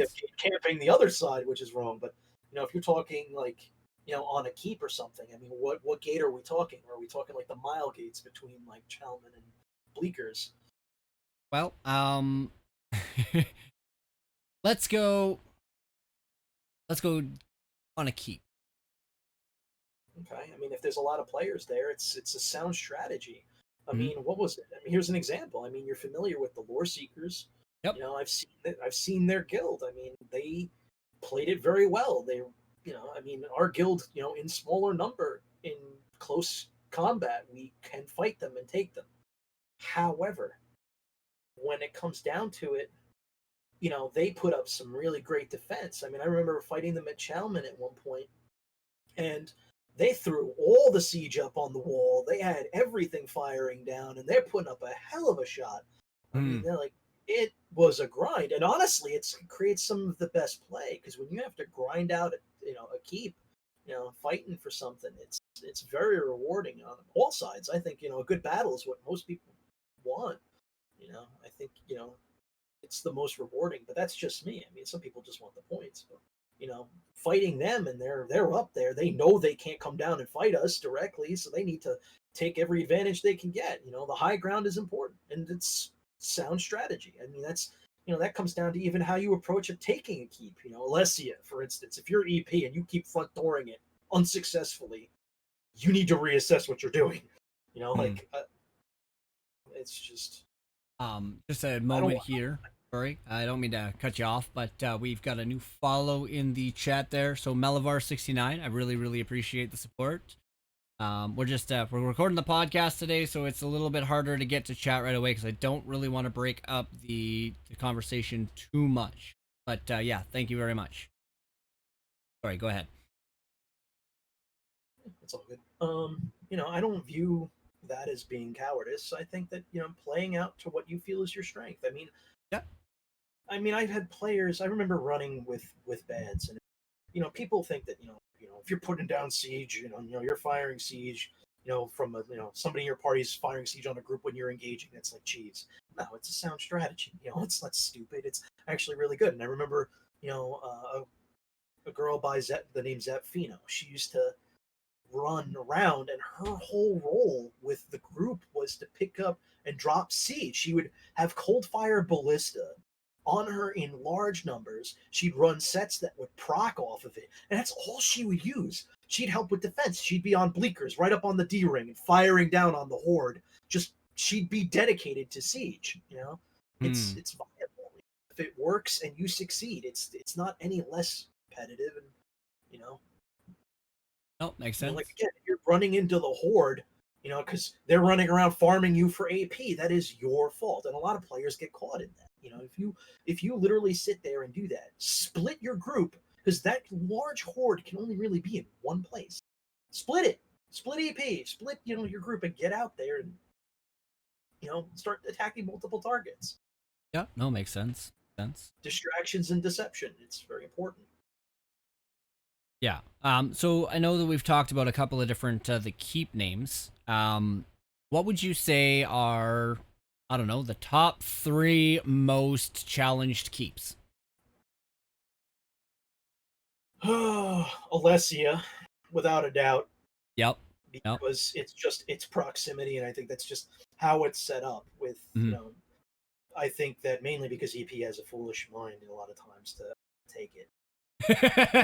I mean, I've been in many, many times with you guys, and it's always like, yeah, I guess we're going back to Alessia. Oh, we're going back to Alessia. So that's Yeah, why well, I I mean, wanted to yeah, see. Alessia, and I laugh because that was always the running joke. It was like, they're like, let's do the front door because they know I'm not going to go to the front door of Alessia. It's Yeah, just, and people even take the wall, like just as what much the as sidewalk. yeah. Don't do that. Take advantage of your terrain a little bit. And Alessia is also like contentious because that river and the bridge is a bitch. No matter Yeah, how you look, yeah, exactly. like you know, just you pop the bridge down. I mean, even like the mile gates are interesting. Hmm. Chalman, I feel like is always Hmm. Hmm. contended. Like to save the Chalamo always seems to be a secret theme. Yeah. And then I really don't think. I mean, I guess ales. I mean, those are like your big time keeps, man. They're the ones that Hmm. get you on the other side.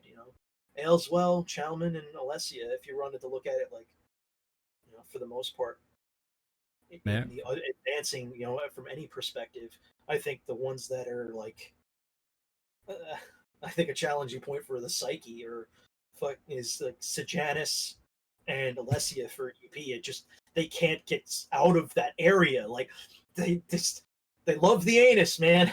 They Going can't in get out. red and hot. They gotta make that anus red. Sejanus Yeah. is just that corridor between those two locations is just a pit. Yeah, You know? exactly. All right. Um, so two. We're gonna kind of slow this down. We're not slow this down, but we're gonna kind of bring this to a close here pretty quick. Um, I would like to know for like newcomers into PvP or somebody that wants to, try their hand at PvP. Um, what would you suggest they do?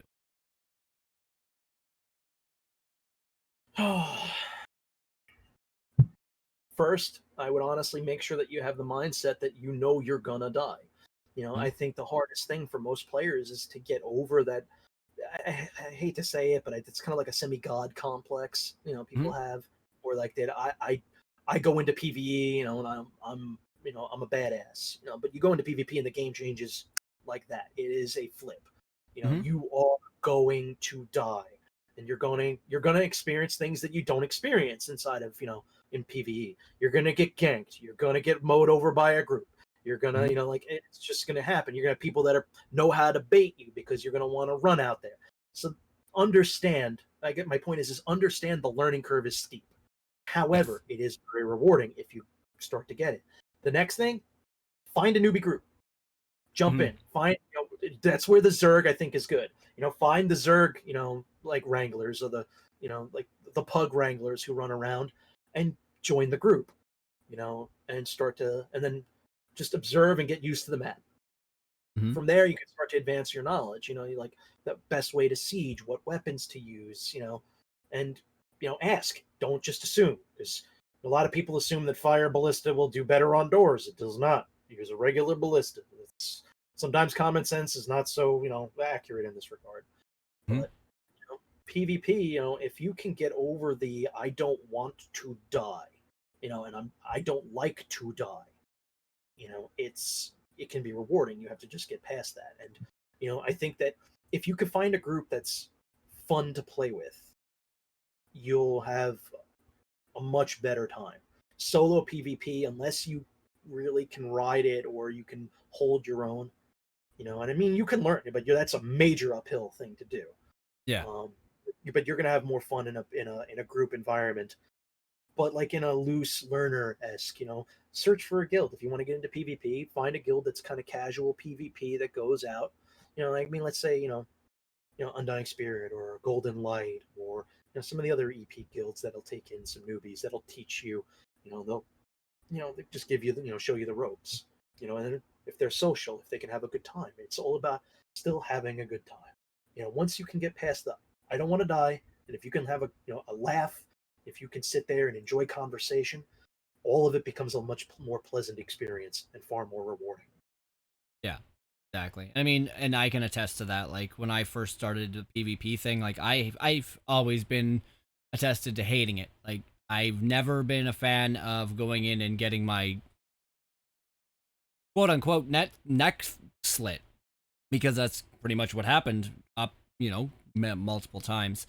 And so, I mean, like, yeah, when I finally met you guys and, finally actually got in there, like, yeah, okay, I died. But, I mean, we all had a little bit of fun. We were all laughing and joking. And, yeah, I can definitely attest to the fact that, finding a guild that, is serious when serious needs to be serious and fun when fun can be fun. So, makes sense. Yeah, I mean that's always the thing, because and then I think that comes down to also finding the group that knows that what matters is the people and the experience.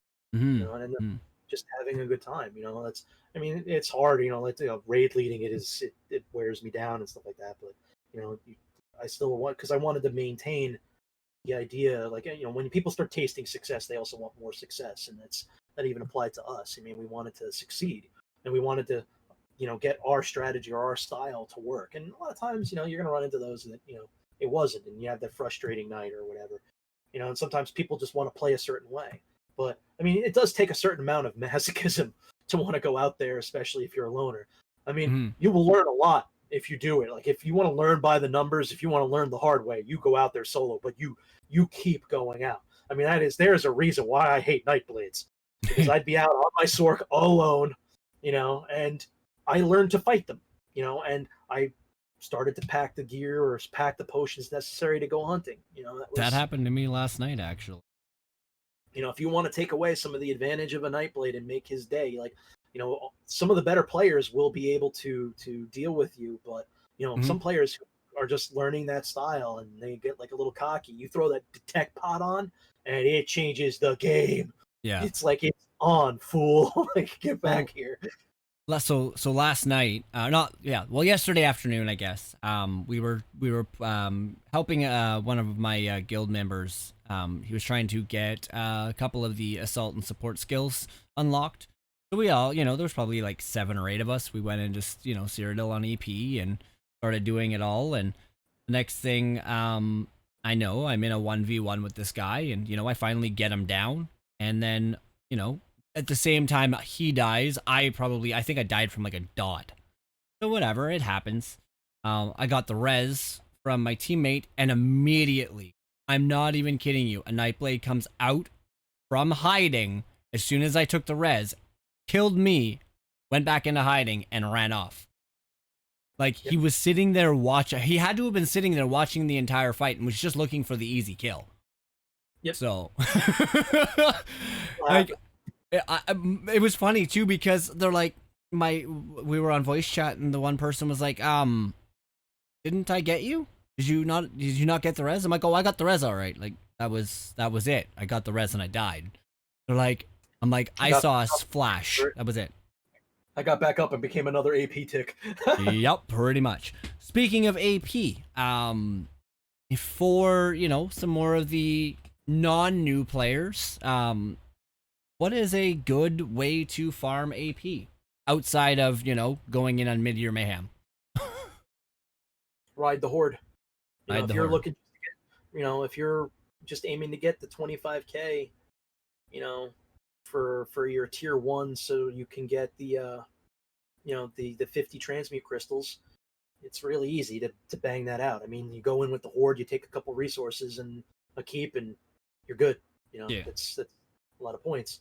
Mhm. It depends on what you're aiming to do with said AP. I mean, if you're just looking to get it for that quick, shot for the transmutes, just go with the horde. It doesn't really require much to ride it, and even if you're in the group or out of the group, you'll gain the points. And more Yeah. if you want to do it the solo way, take resources. Yeah, and I mean, like, I think I was in there for what, an hour? I think it was less than an hour and a half yesterday, and I was 16-5. I wasn't doing anything crazy. We took a few resources, took I think 1 or 2 keeps, and I pretty much made 50k.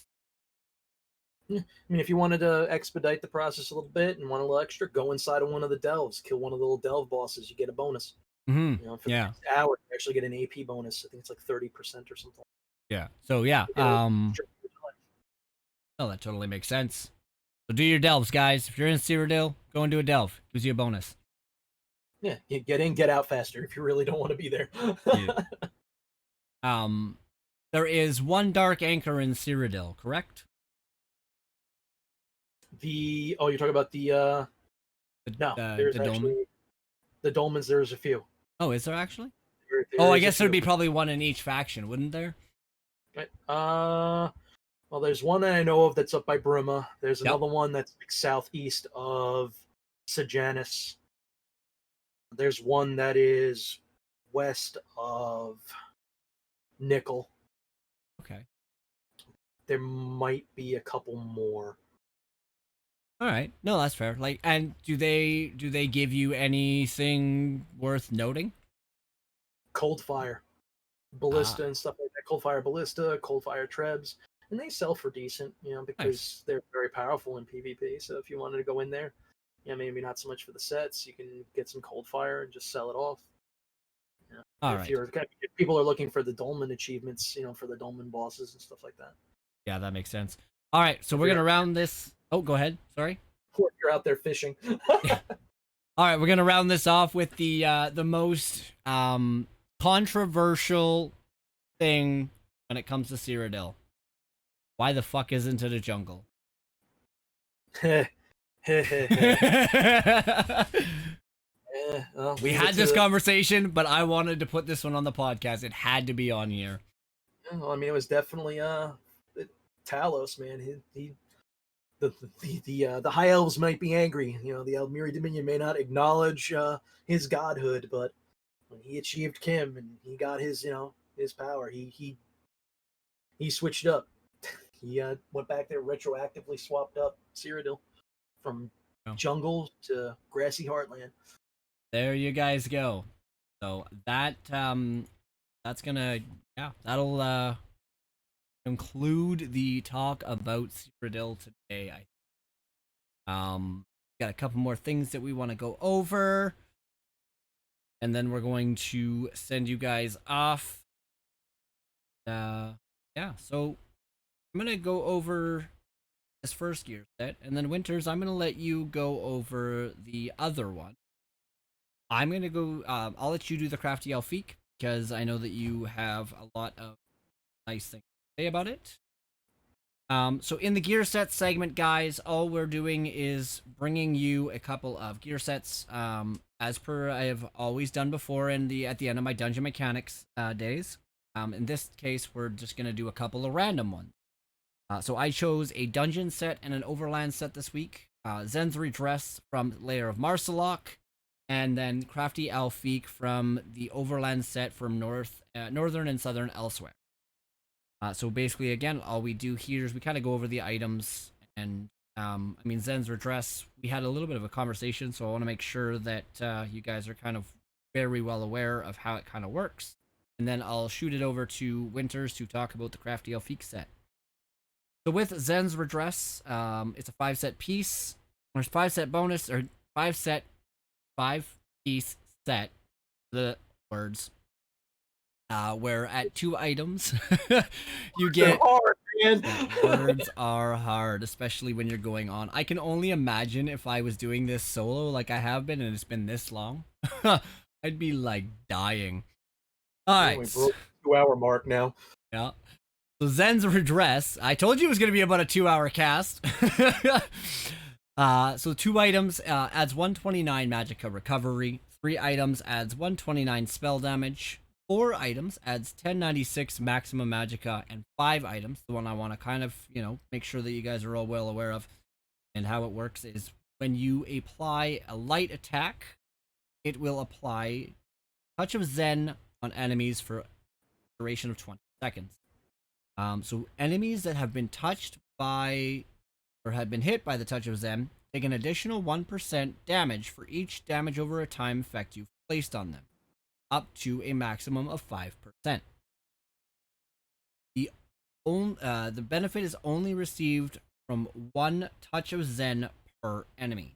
So me and Winters were talking before the show, and basically kind of determined that once you've applied a light attack, sounds like the boss will take damage from all players, up to, like I said, that maximum of 5% for each damage over time effect that has been placed on them.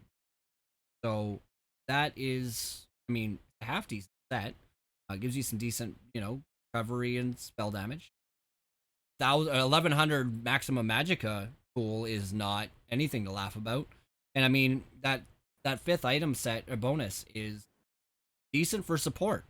I mean, everybody loves to put another 5% damage down on a boss. So, I mean, I think this is actually a half-decent set, depending on the class that you're working. So, I mean, in that regard, it's a very group-based. So you have to have, people that are willing to kind of take maybe like their own individual hit on the damage. I mean, the first 3 lines are like standard for most decent Magicka stuff. I mean, it's pretty much what you'd be looking at for most things. Recovery, damage, Magicka pool. Yep. So it's pretty basic. Yeah, exactly. And I mean, that's why, that Crafty Elfique set, like, I'm going to leave Winters here to kind of talk about that one. This is, you know what, I'm going to leave it with you. You go ahead and talk about the Crafty Elfique because I don't want to tell it all. Crafty Elfique is a pretty straightforward set. I mean, 2, 3, 4, adding approximately 1100 max Magicka, each line, and then 5, it's 2560, but it will be cut with the next major patch, with the next major DLC. But it's a change of 10, So in the end, it's a large bonus to max Magicka. And the thing is, I think a lot of new players, it's you're looking at Magicka pools and you're looking at spell damage and stuff like that. But there's a minor understanding that generally isn't taken into consideration. A lot of basic abilities you'll find that it corresponds to an equivalency in spell damage. So approximately every 1,000 max magicka is going to equate out to about 100 points of spell damage. Hmm. And then when you factor in the fact that this set just boosts raw, like raw bonuses, then you can actually have passives that increase the size of the pool and things like that just passively by either having it on or your passives in like Undaunted, it'll just increase it higher. So it'll actually give you a nice bonus to just your overall damage. You'll have more of a pool to be able to throw out skills. PvP wise, it's great because it's just especially for a Sork. Sork loves max magicka because you hit hard, your shields benefit from it. You know, you have a large pool to be able to maneuver because Sork loves maneuverability. Yep. Being able to bolt around a few times with a couple streaks, makes a world of difference. Mobility is king right now with being able to get around. Yeah. But even PVE wise, I mean, for a basic set, it's not bad. I mean, it will give you a decent amount of equivalency to high spell damage and give you a nice pool. And if you have, if you rely on shields or some sort of skill that needs the magic pool, but Sorks I think generally will enjoy that set more. I mean, go ahead. I think a comparable set would be like Bright Throat's Boast because you're kind of stuck on running a drink for that, whereas you can just run whatever. But I mean that is more definitely a Sork benefit set. Maybe even like a Warden, Magic Wardens, because they can get a nice bonus if they can keep a decent uptime on their ulti. Yeah, exactly. And like when you first started, you were talking about like magicka pools and magicka recovery and all that kind of stuff. So a little bit of a side note. Before stream today, Winters and I had actually been talking. I was having a issue with my build. So I run a one pet Mag Sork, and I was basically being told that I was dying too easily and that I needed more health. So I had to, yeah. So I had to make some changes. And so we had kind of talked about that, and he's like, dude, so he asked me the numbers, and I gave him my numbers, and he's like, dude, man, I mean, slot mag recovery on that one, that on one of your jewelry pieces, change up to this food, and keep everything else the same, and see what that does. I came out with an extra 2,000 health. I came out with an extra, I think, 2,000, almost 2,000 magicka with the food buff, non-buffed by anything else, and my DPS stayed the exact same. So I mean, like, when it comes to sets, it's always nice to kind of play those odds and figure out kind of what works for you, and knowing how to play that like min-max game, I guess, because that's basically all we did today. Is we found the minimum amount of effort to get the maximum amount of benefit. And I mean, I know that's not what min-max actually is, but in this case, we changed one thing and it increased everything on my build and kept my DPS at the exact same. Or if not, a little higher.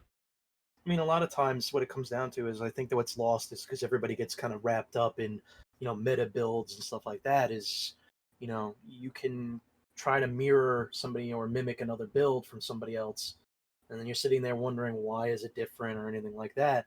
And in the long run, what you're lacking because you just want to mirror somebody's build and they're telling you run this is you're lacking an understanding of how it works. Like what will you lose versus what will you gain? Like resistance. How does that equate to percentage of damage? How does that affect your CP? How does your max magic pool, your max stamina pool relate to weapon damage or spell damage? And it's important because you can tweak something out and gain a lot more. Because you'll notice that you'll get more if you have the higher max magicka. It'll make up for a loss, and you gained regen in your case and health. Yeah. So you stayed where you're at. You got better survivability and some sustain. Yep. Yep. Actually, and that was the thing is I even with that, just adding that one magic of recovery, giving myself a little bit extra magicka pool, I was able to do less heavy attacks. I mean, when I say less heavy attacks, I'm talking like maybe 3 or 4 less heavy attacks.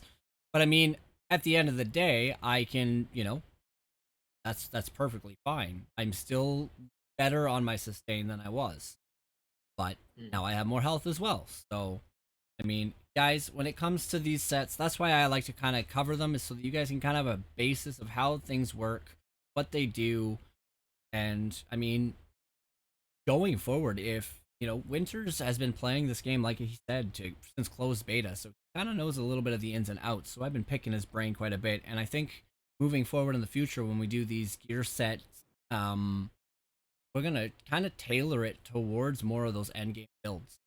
But I just kind of wanted to start, small today, and we'll, move forward and make it, a little bit more of a bigger segment.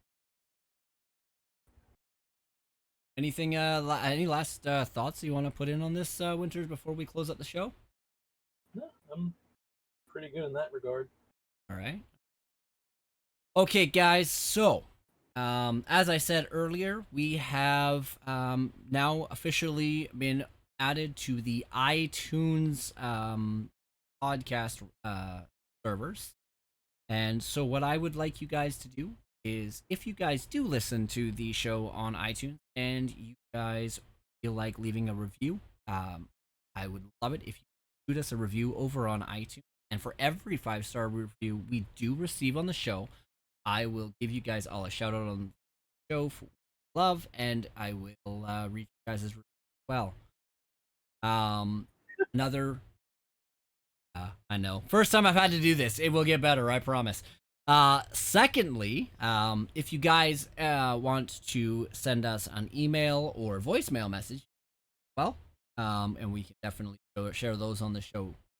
Like, my email is knebulomedia, and I'm going to spell that for you. So it's K, N as in Nancy, E as in Echo, B as in Bob, U as in Umbrella, LL, that's 2 L's as in Lima, media@gmail.com. And the voicemail, you can actually do it online. Use a microphone web at anchor.fm/starfallengames/message. And last but not least, you can find me, Kinara, everywhere that is pretty much out there: Twitch, Facebook, Twitter, YouTube, and Instagram at StarFallenGames. Yeah, he's kind of a man whore. Yeah. I stream on Twitch every Sunday, Tuesday, and Wednesday at 5 Standard Time. I know that today was a little bit different. I usually am doing solo dungeons today, but we decided to do the podcast today because scheduling it was not my forte when it comes to being with a co-host. But yeah, we'll probably be changing the recording times. But I will let you guys all know via Twitter if anything changes. For right now, you guys can expect the podcast to next Sunday again. For those listening on the audio, you guys should be hearing it by no later than Monday afternoon, or no earlier than Monday afternoon, Tuesday morning, as I do have to create a 24-hour time frame. So you guys should be seeing this on the audio version every. Anyways, for now, we shall leave it at that. And till next time, guys, may your moon sugar be ever sweet, ales ever strong. Bye for now.